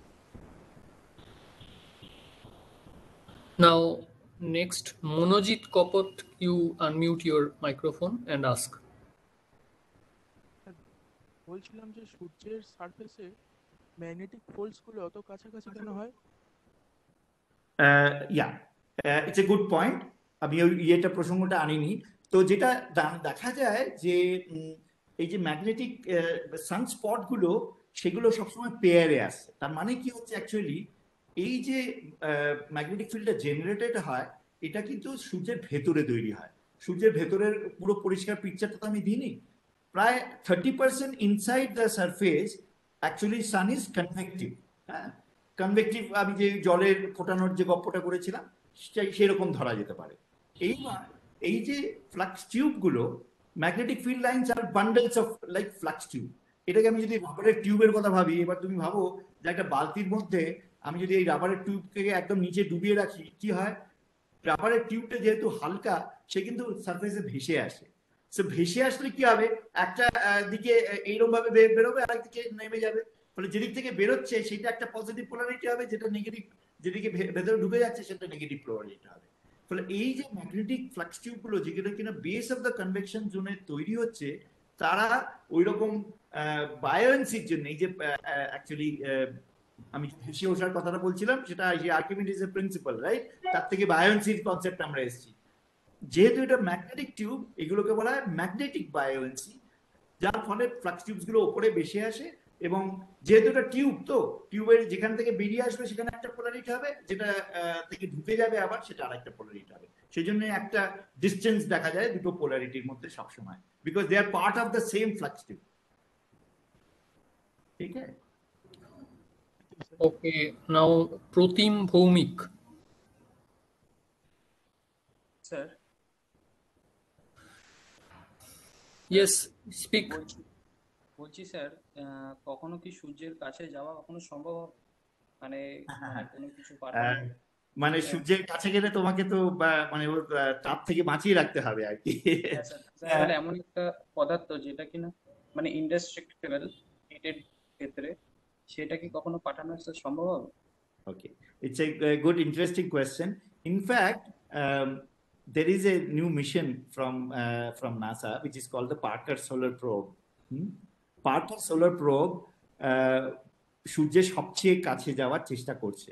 আগে যে mission হয়েছে তারা কিন্তু সূর্যের খুব বেশি, ওই যে বললাম ল্যাগ্রাঞ্জের 1 মিশন আমাদের হয়েছে, যেটা কিনা প্রায় যদি সূর্য এবং পৃথিবীর মধ্যে দূরত্ব 100 ভাগ হয়, তাহলে 1 ভাগ অন্তত ডিস্টেন্স হচ্ছে 1 লাখ প্রায় 57,000 কিলোমিটার পর্যন্ত। হ্যাঁ, তা তারও আগে যেতে গেলে অবভিয়াসলি বুঝতে পারছে যে এটা তো সহজে, মানে it's a mission wise there is a lot of challenge, because just one projectile will not take you there, you need of other planets and make several orbits. Orbit করতে অন্য প্ল্যানেটের গ্র্যাভিটি অ্যাসিস্টেড সাহায্যে তোমাকে যেতে পারবে। So Parker Solar Probe is trying to go pretty close to the sun, up to 0.3, তার মানে প্রায় 70% distance ওরা ট্রাভেল করবে। It is still traveling. Now the question is, সূর্যের এতটা কাছে গেলে সূর্য থেকে যে রেডিয়েশনটা আসবে সেটা এতই স্ট্রং, আমরা ডাইরেক্টলি সূর্য থেকে দেখতেই পারবো না। তো Parker Solar Probe actually has lot of of course heat shield and all that. So it's a since you asked this question, মানে it's a real technology demonstration also, যে কি ধরনের মেটেরিয়াল দিয়ে আমি এই হিটটাকে প্রোটেক্ট করতে পারি to reach inside the satellite or what the other payloads are and so on. So most of the payloads are of particle detector type.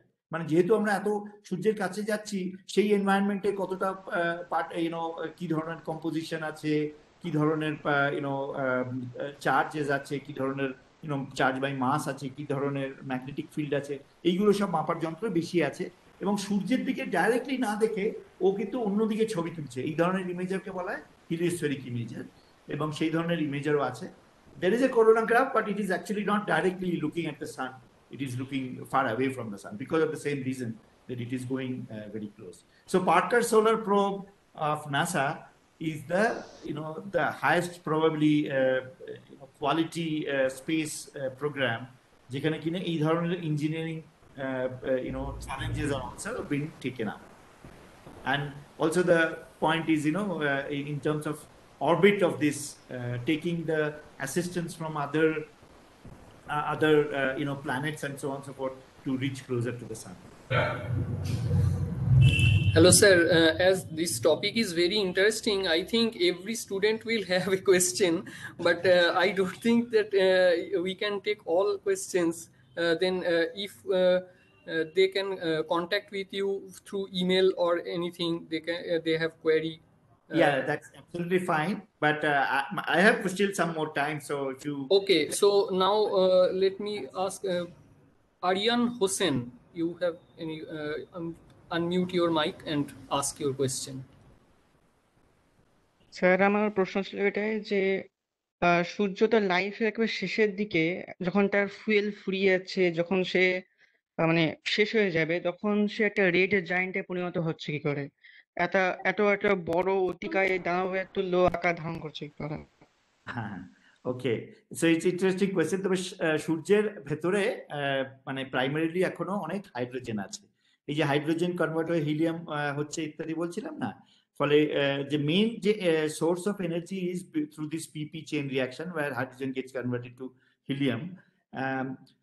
পরের দিকে যখন কিনা সূর্য আর একটু বুড়ো হয়ে যাবে, তখন কিন্তু হায়ার এলিমেন্টস তৈরি হবে। There is also another cycle call CNO cycle, carbon nitrogen না অক্সিজেন তৈরি হয়, এবং তারপরে হায়ার এলিমেন্টসও তৈরি হয়। এবার এইগুলো হতে হতে না সূর্যের সাইজটা কিন্তু বড় হতে থাকবে, সেটা হতে এখনো 1 মিলিয়ন ইয়ার বাকি আছে। সো ডোন্ট ওয়ারি, তোমার আমার জীবদ্দশার কাছাকাছি কিছু হওয়ার সম্ভাবনা নেই আর কি। তো ইট ডিপেন্ডস অন এই যে হায়ার এলিমেন্ট গুলো থ্রু আদার নিউক্লিয়ার রিয়াকশনস জেনারেটেড হয়, এবং তার জন্যই সূর্যটা রেড জায়ান্টে পরিণত হবে আর কি। ফলে এখন তার হয়তো অনেক দেরি আছে, বিকজ সূর্যে also is a main sequence. So main সিকোয়েন্সে থাকাকালীন, ওই মিডল এজে থাকাকালীন কিন্তু প্রাইমারি এনার্জি সোর্স হচ্ছে হাইড্রোজেন থেকে হিলিয়াম কনভার্টেড হয়। এখনো হায়ার এলিমেন্টস খুব বেশি তৈরি হচ্ছে না আর কি। ওকে, নেক্সট দিবাকর পাল। হ্যাঁ স্যার, স্যার এই যে সূর্যতে যে অ্যাক্টিভ রিজিয়ন আর কোয়াইট রিজিয়নগুলো থাকে, এগুলো কি কনস্ট্যান্ট এক জায়গায় থেকেই যায় না শিফট করতে পারে? Very nice, very nice. একেবারেই এক জায়গায় থাকে না, পার্টিকুলারলি অ্যাক্টিভ রিজন। এই যে সানস্পটটা ভেতর থেকে যে ভেসে বেরিয়ে আসছে না, এটা কোথায় হবে সেটাও আমাদের প্রেডিক্ট করার একটা ব্যাপার আছে।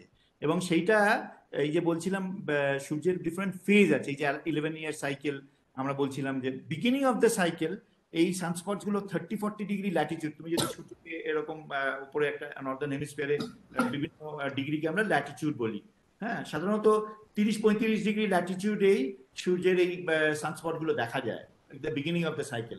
With the progress of the solar cycle, so এই সানস্পটস গুলো মুভস টুয়ার্ড মোর ইকুয়েটর, ফলে লো ল্যাটিটিউডে অনলি বড় বড় বড় বড় সানস্পট তৈরি হয়। এবং প্রথম দিকে যখন ইয়ে শুরু হয় সোলার সাইকেলে, সানস্পটের নাম্বারও খুব কম থাকে, এবং অনেক সময় হয়তো 5 দিনে একটা বেরোলো, কি 1 মাসে একটা বেরোলো, হ্যাঁ, এইরকম হয়। আর যখন অ্যাক্টিভ ফেজে থাকে তখন কিন্তু অনেক সানস্পট বেরোয়, সাথে সাইজও বড় হয়, এবং তারা অনেক ফ্রিকুয়েন্টলি বেরোয়। ফলে তুমি প্রশ্নটা করেছে, এইগুলো সবই ভেরি মাচ টাইম ভ্যারিং, এবং এটা প্রেডিক্টও করা যায় না স্ট্রিক্টলি যে কোথায় সানস্পটটা বেরোবে। তা যদি জানা যেত তাহলে prediction of all these eruptions and all that also would have been easier. But it's nice, and we try to understand the generation mechanism of the sunspot through a process called dynamo. আমি সেসবও অনেক কাজ করি, আমার অন্য মাস্টারমশাই আছেন Indian সায়েন্সে, ফলে ডায়নামো বলে একটা মেকানিজম কিনা এখন ইনভোক করা হয়, which explains this behavior of sometime অনেক সানস্পট আছে, কোনো সময় কেন কম সানস্পট আছে, কেন সানস্পট হঠাৎ 35 ডিগ্রিতে এসে মানে হাজির হচ্ছে, কোনো সময় নিচে ইকুয়েটরের কাছে হাজির হচ্ছে, হ্যাঁ, কখন বেশি হচ্ছে কখন কম হচ্ছে, এগুলো এক্সপ্লেন করার জন্য এই ডায়নামো থিওরিটাকে আমরা কাজে লাগাই। It is very nice that students are very curious, and now Sanket Dwari. Yes, sir. Good evening. Sir, what is the reason behind the solar storms? And sir, can the Earth protect it by itself? Okay, very good question again. So solar storm যেটা বলা হচ্ছে, এই যে আমি প্রথমে যে ছবিটা দেখিয়েছিলাম, বা এই যে কোনো এই ছবিগুলো যদি আমরা দেখি, all of these actually are because of the big solar mass ejection. So এই সোলার মাস ইজেকশন এতটা মেটেরিয়াল নিয়ে যাচ্ছে, তার সঙ্গে হাই এনার্জেটিক পার্টিকেলস যাচ্ছে, এটাকেই ঝড় বলা হয়। হ্যাঁ, সো এই যে ঝড়টা, তার সোর্সটা হচ্ছে কিন্তু এই প্রথমে যে আমি ছবিটা দেখিয়েছিলাম, এই সানস্পট অ্যাক্টিভ রিজন গুলোই হচ্ছে সব source. So basically this is the source of a coronal mass ejection. This is leading to a ejector, right? এবং এটাই ঝড়ের ইয়ে তৈরি করছে। এখন দ্বিতীয় পার্ট অফ দ্য প্রশ্ন হচ্ছে, এই যে lot of material which is very highly energetic particles along with magnetic field, when it is reaching towards Earth's atmosphere, it will interact with Earth's own magnetic field. Earth's যেহেতু magnetic field আছে, তারা কিন্তু আমাদের এই shield মতো করে রাখে, protect করে রাখে। যদি আর্থের ম্যাগনেটিক ফিল্ড না থাকতো, তাহলে কিন্তু এই হাই এনার্জি পার্টিকেলস এসে আমাদের ভয়াবহ ক্ষতি করতে পারতো। আরো পার্টিকুলারলি কাদের ক্ষতি করে জানো? এই যারা ইলেকট্রিক্যাল ট্রান্সফরমার আছে, এই বুঝতেই পারছো, কম মানে এরিয়া হাইড্রিক ভার্চুয়াল ব্যাকগ্রাউন্ডের জন্য মেমোরি নিচ্ছিল। হ্যাঁ, সো এই এর জন্যে এই যে ঝড়গুলো, তার সঙ্গে হাই এনার্জেটিক পার্টিকেলস আছে, ম্যাগনেটিক ফিল্ড আছে, তারা আর্থের ম্যাগনেটিক ফিল্ডের সঙ্গে ইন্টারাক্ট করে আমাদের প্রোটেক্ট করে রাখে। কোনো কোনো সময় তারা এই আর্থের ম্যাগনেটিক ফিল্ডের সঙ্গে ইন্টারাক্ট করে ইন্টারেস্টিং সব ব্যাপার স্যাপার করে, particularly in the in the polar reason, তার জন্যই তোমার পোলার লাইটস ইত্যাদি যেগুলো কিনাকে আমরা অরোরা বুরিয়ালিস ইত্যাদি বলি, হ্যাঁ, সেইগুলো দেখা যায়। হ্যাঁ, ফলে আর্থের ম্যাগনেটিক ফিল্ড থাকাটাও কিন্তু একটা বড় important element for our existence. আর্থের যদি ম্যাগনেটিক ফিল্ড না থাকতো তাহলে এই সোলার স্টর্ম এসে কিন্তু আমাদের অনেক ক্ষতি করতে পারতো। যার ফলে কি হয়, এই যে আমাদের ছোট ছোট এই কমিউনিকেশন স্যাটেলাইট যেগুলো রয়েছে, এত স্যাটেলাইট রয়েছে, তারা কিন্তু 400-500 কিলোমিটারের উপরেই ঘোরাঘুরি করে পৃথিবী। তারা কিন্তু কেউ কেউ ম্যাগনেটোস্ফিয়ারের বাজে। ম্যাগনেটোস্ফিয়ার বলে এই আর্থের যে ম্যাগনেটিক ফিল্ডের যে শিলটা, সেটা ওইরকম 200-300 কিলোমিটার। তার বাইরে তুমি যদি যাও তাহলে তুমি তার প্রোটেকশন পাচ্ছ না। ফলে এই সৌর ঝড়গুলো এসে কিন্তু ওই স্যাটেলাইটকে আমার ধ্বংস করে দিতে পারে, এবং সেটা হয়ও। ফলে আমাদের এখন একটা বড় কাজ হচ্ছে এই স্পেস ওয়েদার একে বলে, যে তোমাদের যেমন কবে কখন ঝড় হবে, কখন বৃষ্টি হবে, কোন ইয়েটা অ্যাটমসফিয়ারিক ইয়ে থেকে সমস্ত রিসার্চ থেকে আজ জানতে পারা যাচ্ছে এত সহজে। আমাদের এখন একটা বড় কাজ হচ্ছে এই স্যাটেলাইট গুলোকে বাঁচানোর জন্য কখন সৌরঝড় হবে, এবং সেই সৌরঝড় হলে সত্যি পৃথিবীর দিকে আসবে কিনা। সূর্য একটা 3 ডাইমেনশনাল থিং না, সো অনেক সময় সেই ঝড়গুলো এলে সেটা পৃথিবীর দিকে না আসতে পারে, ফলে সেটাও তো আমাদের প্রেডিক্ট করতে হবে। ফলে এইটা একটা বড় বড় গবেষণার বিষয়। এবং আমি আইজাক কলকাতার কথা বলছিলাম, ওখানে দ্বীপবিন্দুর সঙ্গেও আমরা এইসব ধরনের কাজ করে থাকি, স্পেস ওয়েদার প্রেডিকশন বলে তাকে। ওকে স্যার, নাও শান্তনু মাইতি। হ্যালো স্যার, বলছি সব নক্ষত্রই তো নিউক্লিয় সংযোজনা বিভাজনের পর তো গ্র্যাভিটেশন শেষ হয়ে গেলে ওই গ্র্যাভিটেশনের ফোর্সের জন্য একটা পয়েন্টে চলে যায় এবং ব্ল্যাক হোল সৃষ্টি করে। তাহলে চার্জগুলো তাদেরকে বিকর্ষণ করছে না কেন? না, তোমার এই আন্ডারস্ট্যান্ডিংটা ঠিক নেই। প্রথম কথা হচ্ছে যে এই যে নিউক্লিয়ার রিঅ্যাকশনটা হচ্ছে, নিউক্লিয়ার রিঅ্যাকশন তুমি কোন ক্লাসে রয়েছে এখন? BSc first year, first semester. হ্যাঁ, সেই জন্য এখনো ওইগুলো তো অতটা পড়োনি। সো নিউক্লিয়ার রিঅ্যাকশন হওয়ার জন্য একটা পার্টিকুলার ব্যারিয়ার ক্রস করতে হয়। হ্যাঁ, তার ইন্টার যে দুটো পার্টিকেল, তাদের একটা ডিস্টেন্স থাকা ধরো ইত্যাদি রয়েছে। হ্যাঁ, এখন তার থেকে হাইড্রোজেন কনভার্টেড হয়ে হিলিয়াম হচ্ছে। কিন্তু যে কোনো স্টারের ইভলিউশনের ক্ষেত্রে স্টারটা প্রথমে একটা যে ধরো কোনো মাস আছে, কতটা মাস আছে তারপর নির্ভর করবে যে তার ইভলিউশনটা কিরকম হবে। এবার স্টারটা যখন রেড জায়ান্ট হবে, তারপরে সেটাকে রেড জায়ান্ট হওয়ার পরে একটা স্টেজে কিন্তু এটার একটা সুপারনোভা এক্সপ্লোশন হয়। সুপারনোভা যখন এক্সপ্লোশন হয় তখন এই আউটার অ্যাটমসফিয়ার বা আউটার লেয়ার্স যেগুলো থেকে, সেগুলো থেকে সব মেটেরিয়াল ইজেক্টেড হয়ে যায়। এইবার স্টারের ভেতরের যে একদম অভ্যন্তরের যে বস্তুটা, সেইটা কিন্তু খুব কম্প্যাক্ট হয়ে যায়। এই সূর্যের যে সাইজটা, সেটা ছোট হয়ে গিয়ে এত হাই ডেন্সিটি একটা মেটেরিয়ালে পরিণত হবে, সেই লাস্ট স্টেজটাকে বলা হয় ব্ল্যাক হোল। হ্যাঁ, সেখানে কিন্তু ডেন্সিটিটা অনেক বেশি থাকে, এবং সেখানে again lots of other physics are being considered and so on so forth. এবং সেটার কত স্পিড থাকবে, সেখানে রিলেটিভিস্টিক ফিজিক্স লাগাতে হতে পারে। হ্যাঁ, so it's not as simple as তুমি যেভাবে জিনিসটাকে ভাবছো আর কি।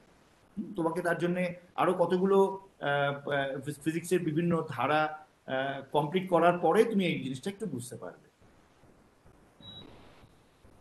Sir, there are still many raised hands, so shall we carry on? We can. Another 10 minutes definitely. Okay. Next, Ishan Chatterjee. Good evening, sir. Sir, সানের সারফেসে যে magnetic field constantly change হতে থাকে, sir এই জন্য কি ইলেকট্রিক ফিল্ড তৈরি হয়?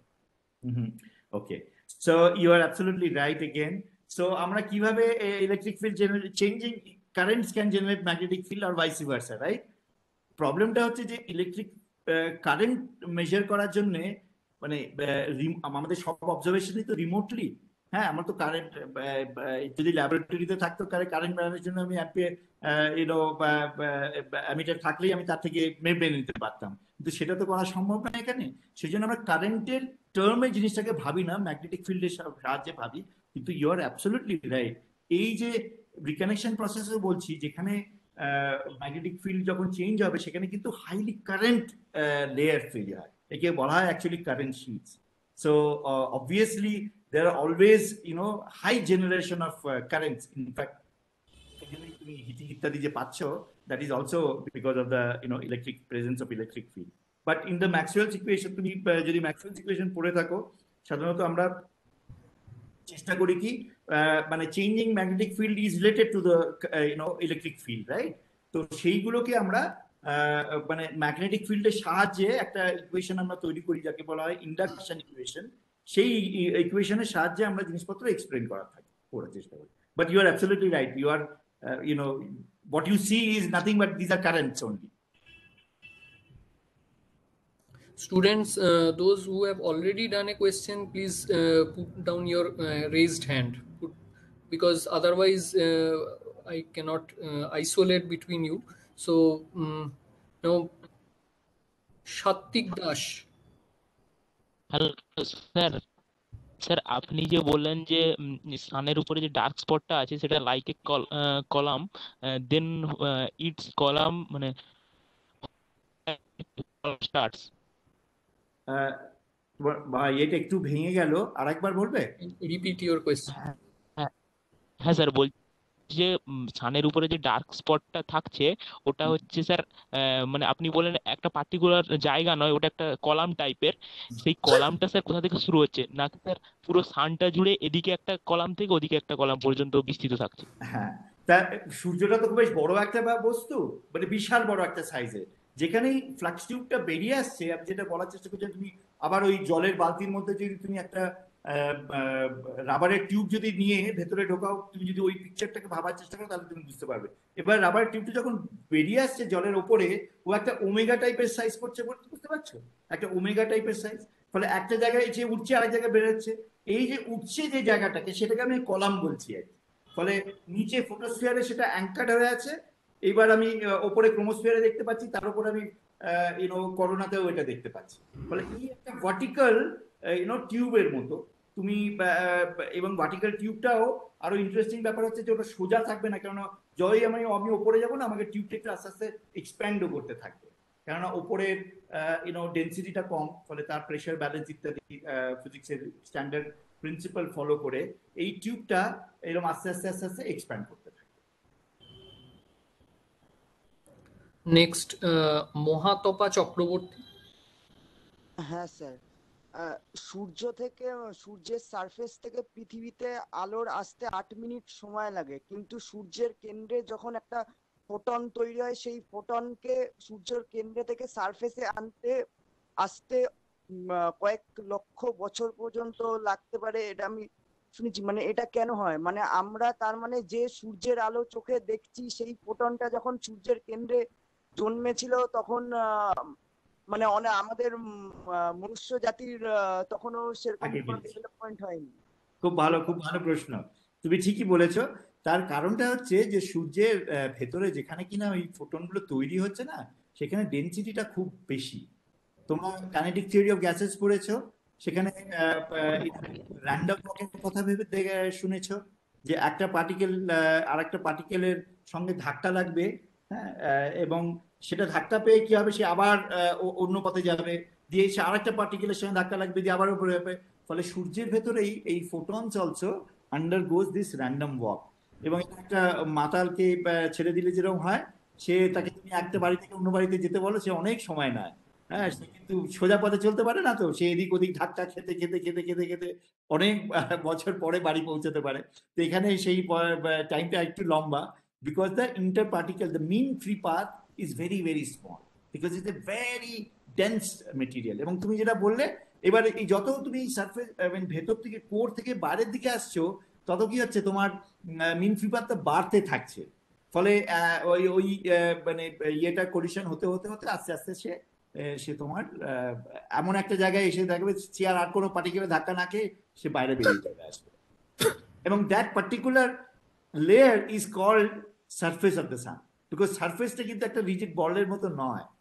surface is defined by that particular photon, এবং সেই ফোটনটা যদি আমার 6000 থার্মাল ইয়েতে 6000 অ্যাংস্ট্রমের একটা কোনো ফোটন হয়, হ্যাঁ, তার জন্য যে সারফেসটা আমার যদি আরো বড় ওয়েভলেন্থ হয়, তার কিন্তু সারফেসটা আলাদা, কিন্তু আমরা সেভাবে তো ডিফাইন করতে পারি না। So surface is defined by the optical properties of the photon.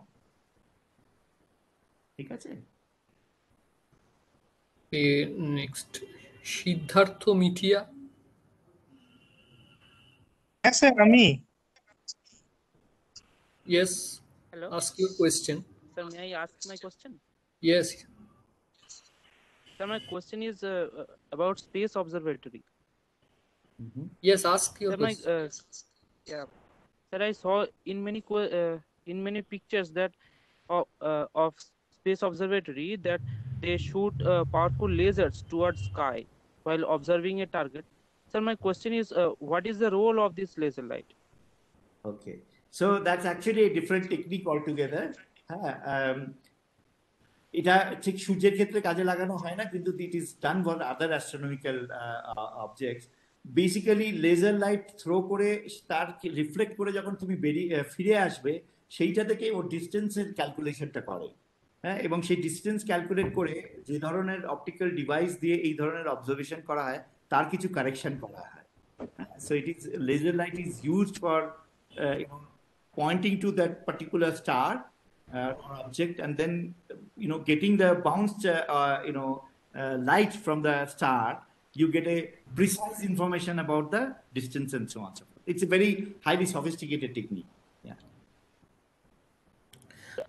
Sir, but it is guaranteed that if I throw the laser light toward the target, and it will definitely bounce back towards the same position from where it is thrown. Yes, but for the stellar objects, we do not have a very good precise measurement of the distance of that object.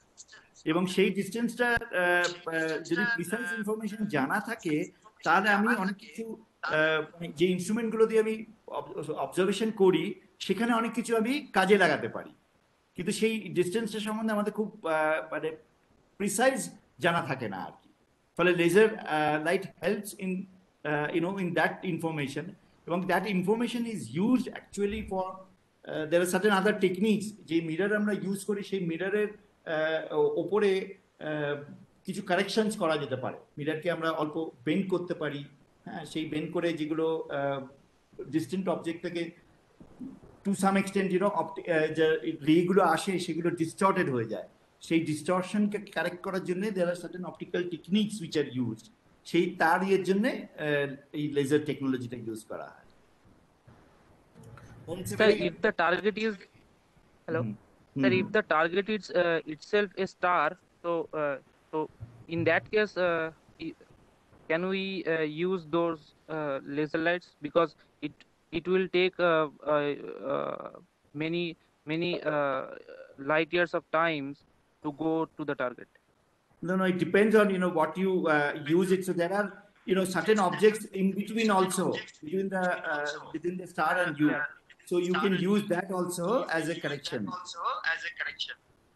Yeah. Sir, Now Pritam Ghosh. Sir good evening, বলছি solar ফ্লেয়ারের জন্য যে ম্যাগনেটোস্ফিয়ারের সাথে যে collision হয়, ওটার জন্য কি EMP blast বা ইএমপি রেডিয়েশন এসব কি হতে পারে? কি রেডিয়েশন? ইএমপি পালস, মানে ইলেকট্রোম্যাগনেটিক পালস বলছো? হ্যাঁ হ্যাঁ হ্যাঁ, ইলেকট্রোম্যাগনেটিক পালস না, তো বেসিক্যালি হতে পারে।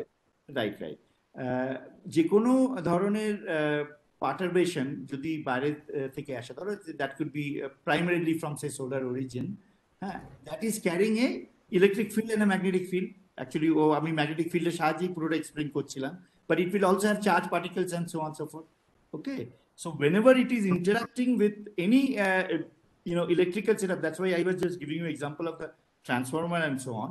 In fact, it does happen যখন কিনা তোমার স্পেসে কোনো স্যাটেলাইট আছে, যে কোনো satellite also produces certain currents because of different operations and so on. সেই সিস্টেমসের সঙ্গে ডেফিনেটলি ইন্টারাক্ট করে এবং ড্যামেজও করে। So that's why it is very important to predict these storms when it is coming, because it completely destroys those objects. In fact তোমরা জানো যে আমাদের যে স্পেস স্টেশন আছে, হ্যাঁ, সেই স্পেস স্টেশনে লোকজনও এখন আছে, রাইট? তো তাদেরও অ্যাফেক্ট করতে পারে। So it is very important to understand the properties of this ejecta which is coming from the sun because of the flares, as you rightly pointed out. Next, Ambarish Manna.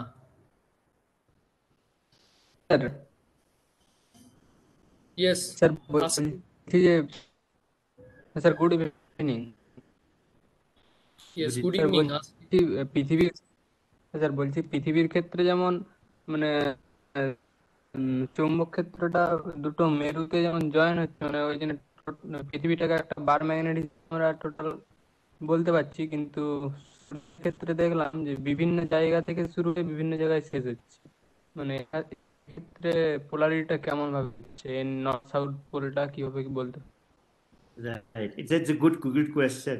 So basically সূর্যটা এত মানে সূর্যের দুটো ব্যাপার আছে, এক হচ্ছে যে লোকাল স্কেল স্ট্রাকচার তুমি যদি দেখো, আর যদি তুমি গ্লোবাল স্কেল স্ট্রাকচার দেখো, ফলে সূর্যেরও নর্দার্ন হেমিস্ফিয়ার আর সাদার্ন হেমিস্ফিয়ারের একটা পোলারিটি আছে, ডমিনেন্ট পোলারের দিক, পোলের দিকে যদি আমি যাই তাহলে কিন্তু আমি একটা ম্যাগনেটিক পোলারিটি পাবো। অ্যান্ড ইনফ্যাক্ট সূর্যের ক্ষেত্রে এভরি 11 ইয়ার এই বার ম্যাগনেটটা ফ্লিপও করে যায়, পোলারিটি রিভার্সাল হয়, মানে নর্দার্ন হেমিস্ফিয়ারটা কিন্তু পোলের দিকে আমার নেগেটিভ পোলারিটি হয়ে যেতে পারে 11 বছর পরে, এবং আরো 11 বছর পরে ওটা আবার উল্টে যাবে, সেইটাকে পোলারিটি রিভার্সাল বলে।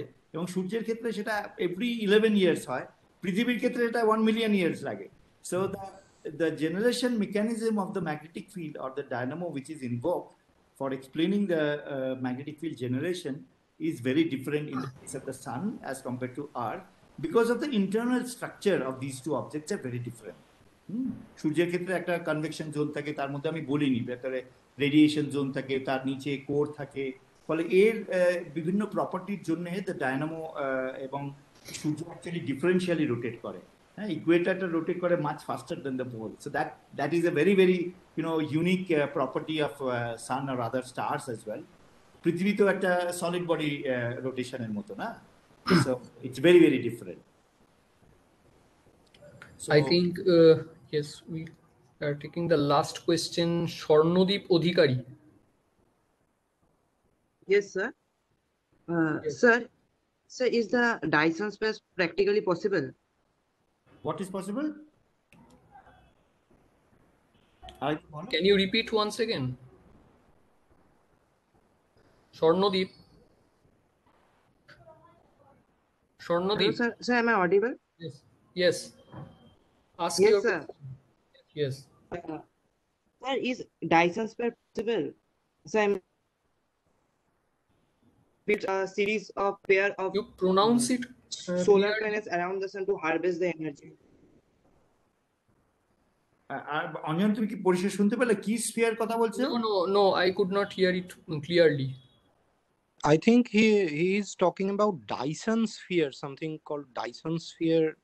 Yeah, Dyson sphere. Okay. Yeah, but what is it you have to tell me, because I am not aware of that. I'm not also aware of this thing. Means someone who has asked can repeat itself. Swarnodip, Sir, I mean, can you explain it? মানে এটা একটা নাম, yes, sir. তো Dyson স্ফিয়ারটা কি ঠিক আমি ঠিক right now কিছু মনে করতে পারছি না। তুমি কি জানো ওটা কি, মানে বস্তুটা কি? স্যার 1960 স্যার স্যার ওই সানের অ্যারাউন্ডে একটা স্ফিয়ার বিল্ড করব স্যার, যেটা সোলার প্যানেল দিয়ে বিল্ড হবে, ওকে এনার্জিটা হারভেস্ট করব। ও আচ্ছা আচ্ছা আচ্ছা, এটা একটা চাইনিজ ইয়েতেও বোধহয় এসেছিল। Yeah, it's a philosophical concept. Well, I mean, in principle it is possible, but on a practical note, I don't know whether such a thing will be possible. মানে তুমি একটা ভার্চুয়াল ইয়ে তৈরি করবে at a certain distance away from the sun, এবং সেখানে solar এনার্জিটাকে convert করবে to channelize it to some other things. I mean, I'm vaguely able to see something like that. I mean, these are hypothetical things. I do not think that scientifically there is any progress in that. I'm not aware, at least. I should point that out. Okay, sir. Thank you very much for answering each and every student's curiosity and a question answer in so detailed manner and tirelessly. And I hope our students has got their answer. Hello. Yes. হ্যাঁ sir, আমি আর কি মানে প্রায় অনেকটা আগেই আর কি Okay. Ask your question. Sir মানে প্রথমেই nice to meet you sir. প্রথমে আমার আর কি 3টে কোশ্চেন আছে। ফার্স্ট কোশ্চেন হচ্ছে লাগরাঞ্জ পয়েন্টটা কি কারণ আমি পড়েছি আর কি যে জেমস ওয়েব স্পেস টেলিস্কোপটা পাঠানো হবে সেটা লাগরাঞ্জ 3 পয়েন্টে রাখা হবে এরকম প্রথম দ্বিতীয় তৃতীয় পয়েন্ট আছে সম্ভবত। সো লাগরাঞ্জ পয়েন্ট মানেটা কি? আর সেকেন্ড কোশ্চেন হচ্ছে একটা তারার একটা কেন্দ্রাভিমুখী আর বহির্মুখী দুটো শক্তি থাকে। যখন মানে কেন্দ্রের দিকে আকর্ষণ শক্তিটা কম হয়ে যায় তখন সেটা একটা রেড জায়ান্টে পরিণত হয়, আর যখন বহির্মুখী শক্তিটা কমে যায় ফলে সেটা সংকুচিত হতে হতে একটা ব্ল্যাক হোলে পরিণত হয়। আমাদের সানের পরিণতি কি হতে পারে? আর 3 নম্বর এই শক্তিগুলোর We cannot hear you. Shayon. Hello, Yes. তোমার তৃতীয় প্রশ্ন একটু শুনতে পারি না আমরা এখন। তৃতীয় প্রশ্নটা হচ্ছে এই কেন্দ্রাভিমুখী আর বহির্মুখী শক্তিটার কারণটা কি? ওকে, হ্যাঁ, তো ফার্স্ট কোয়েশ্চেনটাকে বলি প্রথমে। So for a 3 body system, বুঝতে পারছো যে 3 body সিস্টেমের কোথায় কি পজিশন থাকবে, তাদের ডিস্টেন্স কতটা হবে, তাদের মাস কি থাকবে, তার উপর 5টা point actually equilibrium point mathematically you can generate. There are 5 Lagrangian points for Sun, Earth, and any third particle for a satellite if you want to see. So Lagrangian 1 point হচ্ছে সূর্য এবং পৃথিবীর মাঝখানে। There is something called Lagrangian 2 point which is behind Earth, যেটা কিন্তু সূর্যকে দেখতেই পাবে না আর সেটা অনেক সময় অ্যাস্ট্রোনমিক্যালি এর জন্য কাজের হয়। আর L4 আর L5 এই দুটো পয়েন্ট হচ্ছে প্রায় অনেকটাই সূর্যের কাছে। In fact there is a talk going on to go all the way two L5, because সেক্ষেত্রে L5 এ গিয়ে পৌঁছলে তুমি সূর্যের সাইড থেকে দেখতে পাবে। এটা তো আমরা সূর্য এবং সানের একদিক থেকে দেখতে পাচ্ছি, ফলে সূর্যের একটা ফেসই সবসময় দেখতে পাই, আমরা অন্য ফেসটা দেখতেই পাই না আর কি Lagrangian 1 point থেকে। Generally Lagrangian point are stable locations for a 3 body system. It's a mathematically তুমি যদি তাদের এটাকে মোশনটাকে সলভ করো, ইকুয়েশন অফ মোশন যদি সলভ করো, তাহলে সেই পজিশনে মানে আমি ক্রুডলি বলছিলাম যে দুটো বডির মধ্যে যে ফোর্সটা সেইটা কিনা will match the force between the second and the third body. So that's why once you are in that particular point, it's an equilibrium position, you can say. Unless you are perturbed, you can stay around that point for a very long period of time. Okay, so next প্রশ্নটা করেছিলে যে stellar evolution এবং ওই internal rather the collapsing object and the expanding object and all that. এইটা তোমাকে ভাবতে হবে যে এই যে দুটো ইকুয়েশনকে তুমি দুটো ফোর্সকে তুমি ইকুয়েট করার চেষ্টা করছো না, এটা কিন্তু একই সময় করছো না। That's the problem. What you are thinking is that these two forces are acting on that particular body or a particular layer of the body at certain time. It doesn't happen because the body itself is undergoing a evolution. এবং এই ইভলিউশনটা জন্য স্টারটার যে একদম ইনসাইডে কি কি force কাজ করছে তার উপর নির্ভর করে। So one has to solve the equation. There is something called the gravitation of the equilibrium condition. সেই কন্ডিশনটা স্যাটিসফাই করলে তার থেকে দেখা যাবে যে সানটা বা সেই স্টারটা কিরকম শেপে থাকবে বা সাইজে থাকবে। ইটস নট তুমি যে উদাহরণগুলো দিলে, sun is a normal star, after almost 6 million years sun will be a red giant, এবং সেই তারও আবার several million year পরে it will be dictated whether it will be a black hole or a neutron star and things like that, depending on the mass of this particular star and so on. They are not happening in the same time. So every instance you have to solve what are the forces which is acting on that particular object, এবং সেইটা depend করবে সেই internal structure of that particular star তখন কিরকম। সূর্যের ক্ষেত্রে আমি যেটা বলছিলাম, there is core, then 30% radiative zone, তারপরে কনভেকটিভ জোন। সূর্য যখন অনেক বেশি মানে এই হাইড্রোজেনটা গেলে কনভার্টেড হয়ে যাবে, মানে হিলিয়ামে কনভার্টেড হবে, হায়ার এলিমেন্টস তৈরি হবে, তখন কিন্তু এই 30% ইয়েটা থাকবে না। তখন কনভেকশন জোনের সাইজটা চেঞ্জ করে যাবে, রেডিয়েটিভ জোনের সাইজটা চেঞ্জ করে যাবে। দেয়ার আর stars which are fully convective also inside, যারা কিন্তু খুব বড় বড় স্টার, তারা কমপ্লিটলি ফুললি কনভেকটিভ। এবং সেই স্টেলার ইভলিউশন 10 সোলার মাস স্টারের স্টেলার ইভলিউশনের যে ট্র্যাজেক্টরিটা সেটা is completely different from that of a solar like stars. So you have to look at that particular phase of the stellar evolution and then look at the equations what are valid. Okay, so these are called hydrodynamic equilibrium equation that has to be solved, and that will be will have certain components, as you said, internal directions or outer directions and so on, because convection থাকলে একরকম হবে. There is a buoyancy which can act on certain things. So depending on the stage of the star, its evolutionary stage, all these forces will be different. They are not going to be the same. Thank you, Professor Banerjee, for such a detailed reply. And now I think there is no more question from the students. Yes. So, first of all, I must give a special thank to you and a special thank to our honorable chief guest on behalf of our Department of Physics and College to deliver such a wonderful talk and take out time from his very busy schedule. And now we thank our principal, who actually I think he is not present today, for encouraging this kind of induction program for the newly admitted students. No, I am present. Okay, sir. Actually, I missed. I lately joined. No, you do. Tell, no problem. Okay, and I also thank the faculty members for attending this program. And last but not the least, we thank our students for making this program so successful, and actually they had many questions and they were really very interesting. And once again, thanks to Professor Banerjee. Thank you. It was a pleasure for me. I hope যে সুযোগ আসবে near future I could visit you all. Yes, in real platform we get you, and it will be a real pleasure to have you in our department, sir. Yes, it will be my pleasure too.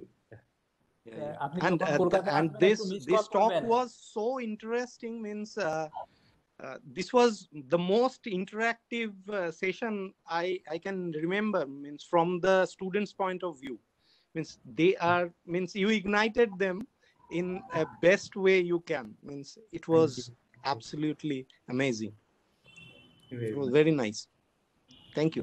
So we hope some of our students may end up researching in your institute maybe sometime in future. Sure. It will be my my dream come true, because that's our purpose. There will be means there are students they sometimes ask about astronomy and astrophysics type of things. Where are the things going on and how can I go there, and so on, so forth. So here is another opportunity for them, so they can actually now take their eye for this thing. Sure. Your institute is one of them. Yes, yeah. Actually, they will also start dreaming about this new. So then I'm successful, I would say that way. That's our always purpose of. Thank you, Professor Banerjee. Yeah. Also, Professor Banerjee, means some of the students are asking if they want to actually contact you, if there is any way. Yeah, email is the best way. Of course, they can call me also. I mean, they can look at. No, my that I think means that will be a horrendous task for you. Means attending every call. Always, I can entertain that. Sometime outside office hours, I may be able to. Yeah. But email is. But the mail will be, I think, the best way. Yes. Perfect. Yeah. Yeah. So students can actually interact in that form. Sure. They can collect the email from your Yeah. They can just give it Google search and find my. Yeah. That I think will be the best way. May I ask one question, Professor Banerjee? Yeah, I see your name as Atis Dipankar, so yes. I cannot refuse.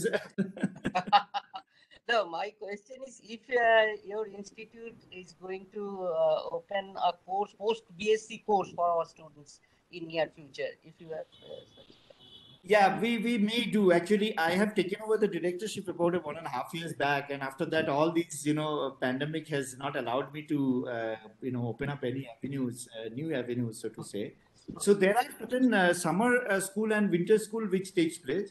So this year also we had a summer school, which was of course through online mode only.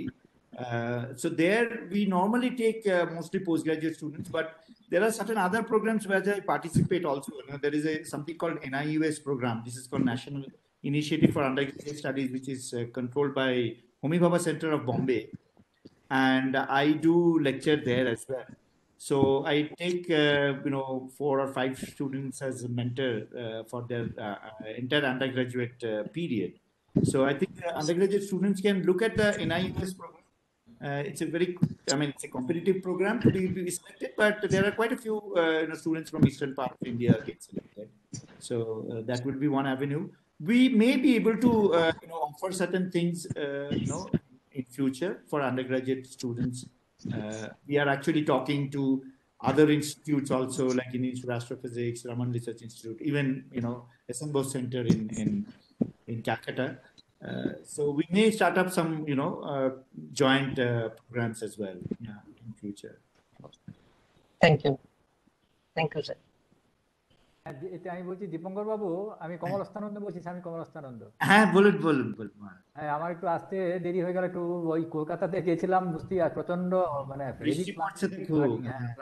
Flooding for too much traffic, 1.5 hour late to come. সেটা খুব ভালো লাগলো। আমি আবার মোবাইলের charge ছিল না, তারপরে আপনার এই টকটাও শুনতে প্রায় হাফ অ্যান আওয়ার লেট হয়েছে, কিন্তু যেটুকু শুনেছি খুবই ভালো, মানে এক্সিলেন্ট আপনি টক। আর আমাদের একটি ছাত্র ফিজিক্সের মানব মুখার্জি, আপনার ওখানে আপনার যেটা বলছিলেন পোস্ট গ্রাজুয়েটের প্রজেক্ট করছে ইন্দ্রনীল বাবুর কাছে। ও আচ্ছা, ওকে। আমাদেরই ছাত্র, মানব আমাদেরই ডিপার্টমেন্টের ফিজিক্সের ছাত্র, ওখানে প্রজেক্ট করছে। আচ্ছা। ও অলরেডি ঢুকেও ছিল, ও একটা মানে এতে আছে, এত সিগন্যাল খারাপ যে ও বেরিয়ে চলে গেল, থাকতে পারলো না আপনার। আচ্ছা, এই আর কি। সেই জন্য এটা খুব ভালো লাগছে, এবং ছেলেরাও শুনলো যে আমাদের ছেলে অলরেডি ওখানে লগ ইন করে আছে, অলরেডি প্রজেক্টই করছে। এই আর কি। এরিসে হচ্ছে মানে আমাদের কলেজে খুব পরিচিত নাম হয়ে গেছে। খুব ভালো। আপনি কলকাতা এলে একবার মিস কল করবেন। এখন তো প্যান্ডামিক হবে না, তারপরে এই প্যান্ডামিক, এখন তা এলে আর কিছু করাও যাবে না। তাই তো। পরের বছর আশা করি, আশা ভোগ করছি আমরা সবাই এটা হবে। একবার আপনি মিস কল করে দিলে আমি একটা আপনার ইনস্টিটিউট ভিজিট করা, আমাদের কলেজ ভিজিট করাটা ঠিক করে দেবো নিশ্চয়ই। আরো খুব ভালো লাগবে। আপনি এরকম এত সুন্দর টিচার, এই একটা খুব ভালো। এই এবং পরের দিকে যদি এরকম হয় সানের বা এরকম, বিশেষ করে আপনার সান হাইড্রোডাইনামিক্স তো আপনার স্পেশাল একবারে রিসার্চের ফিল্ড, একটু পরের দিকে হয় স্যার আপনাকে হয়তো পড়াতে হবে একটু ক্লাস আমি বলবো, মানে স্পেশাল। মানে আমার আসলে এখন ওই ডিরেক্টরের অন্য অ্যাডমিনিস্ট্রেটিভ কাজের জন্য একটু সময় দিতে পারি। আপনার সময় মতো আপনি যে গুড টিচার স্যার, এটা আমি দেখলাম, এটা যেটুকু একটু সময় হলেও ছাড়দের ছেলেদের মানে এটা ভেতর ঢুকে যাবে এই আর কি। কারণ এটা হচ্ছে একটা খুবই ভালো, কারণ আপনার স্টাইল অফ টিচিংটা ভেরি লুসিড, এবং ছেলেরা খুব নিতে পারছে খুব, এই আর কি। যাক, খুবই ভালো লাগলো আপনার আজকে এই সন্ধ্যাতে, এই আর কি। এই ধন্যবাদ। হ্যাঁ, ভালো থাকুন। সবাই ভালো থাকবেন। আচ্ছা, আমি বাইরে জিজ্ঞাসা, আপনি কলকাতায় রেসিডেন্স কোনখানে আপনার? আমার লেক গার্ডেন্স। হ্যাঁ, লেক গার্ডেন্স। ও আচ্ছা, আসানসোলে যখন থাকতেন তখন কি ওদিকে বাড়ি ছিল আপনার নাকি? হ্যাঁ, আমার বাবা মানে কর্মসূত্রে আসানসোলে বদলি হয়ে গিয়েছিলেন আর কি, তখন আমি কর্মসূত্রে। আচ্ছা, হ্যাঁ 7 বছর ছিলাম। ও আচ্ছা, কিন্তু বাড়ি লেক গার্ডেন্স। বাড়ি লেক গার্ডেন্স। বাড়ি লেক গার্ডেন্স। আচ্ছা, খুব ভালো। যাক, তাহলে আপনাকে অনেকক্ষণ হয়েছে, আপনি মানে শুধু জল খেয়ে গেলেন, আমাদের এখানে চা খাওয়াতাম। যাক, পরে খাওয়াবো আপনাকে চা। যাক, আপনি লিভ করুন, ডিনার সারতে হবে এবার আপনাকে। ঠিক আছে, অনেক ধন্যবাদ মহারাজ। হ্যাঁ, আমার সশ্রদ্ধ নমস্কার। Okay, thank you, sir, very much once again. Thank you, sir. So, good night. I'll just leave the meeting. So, shall we end our meeting here? Please, yes, please. Okay. Thank you, sir.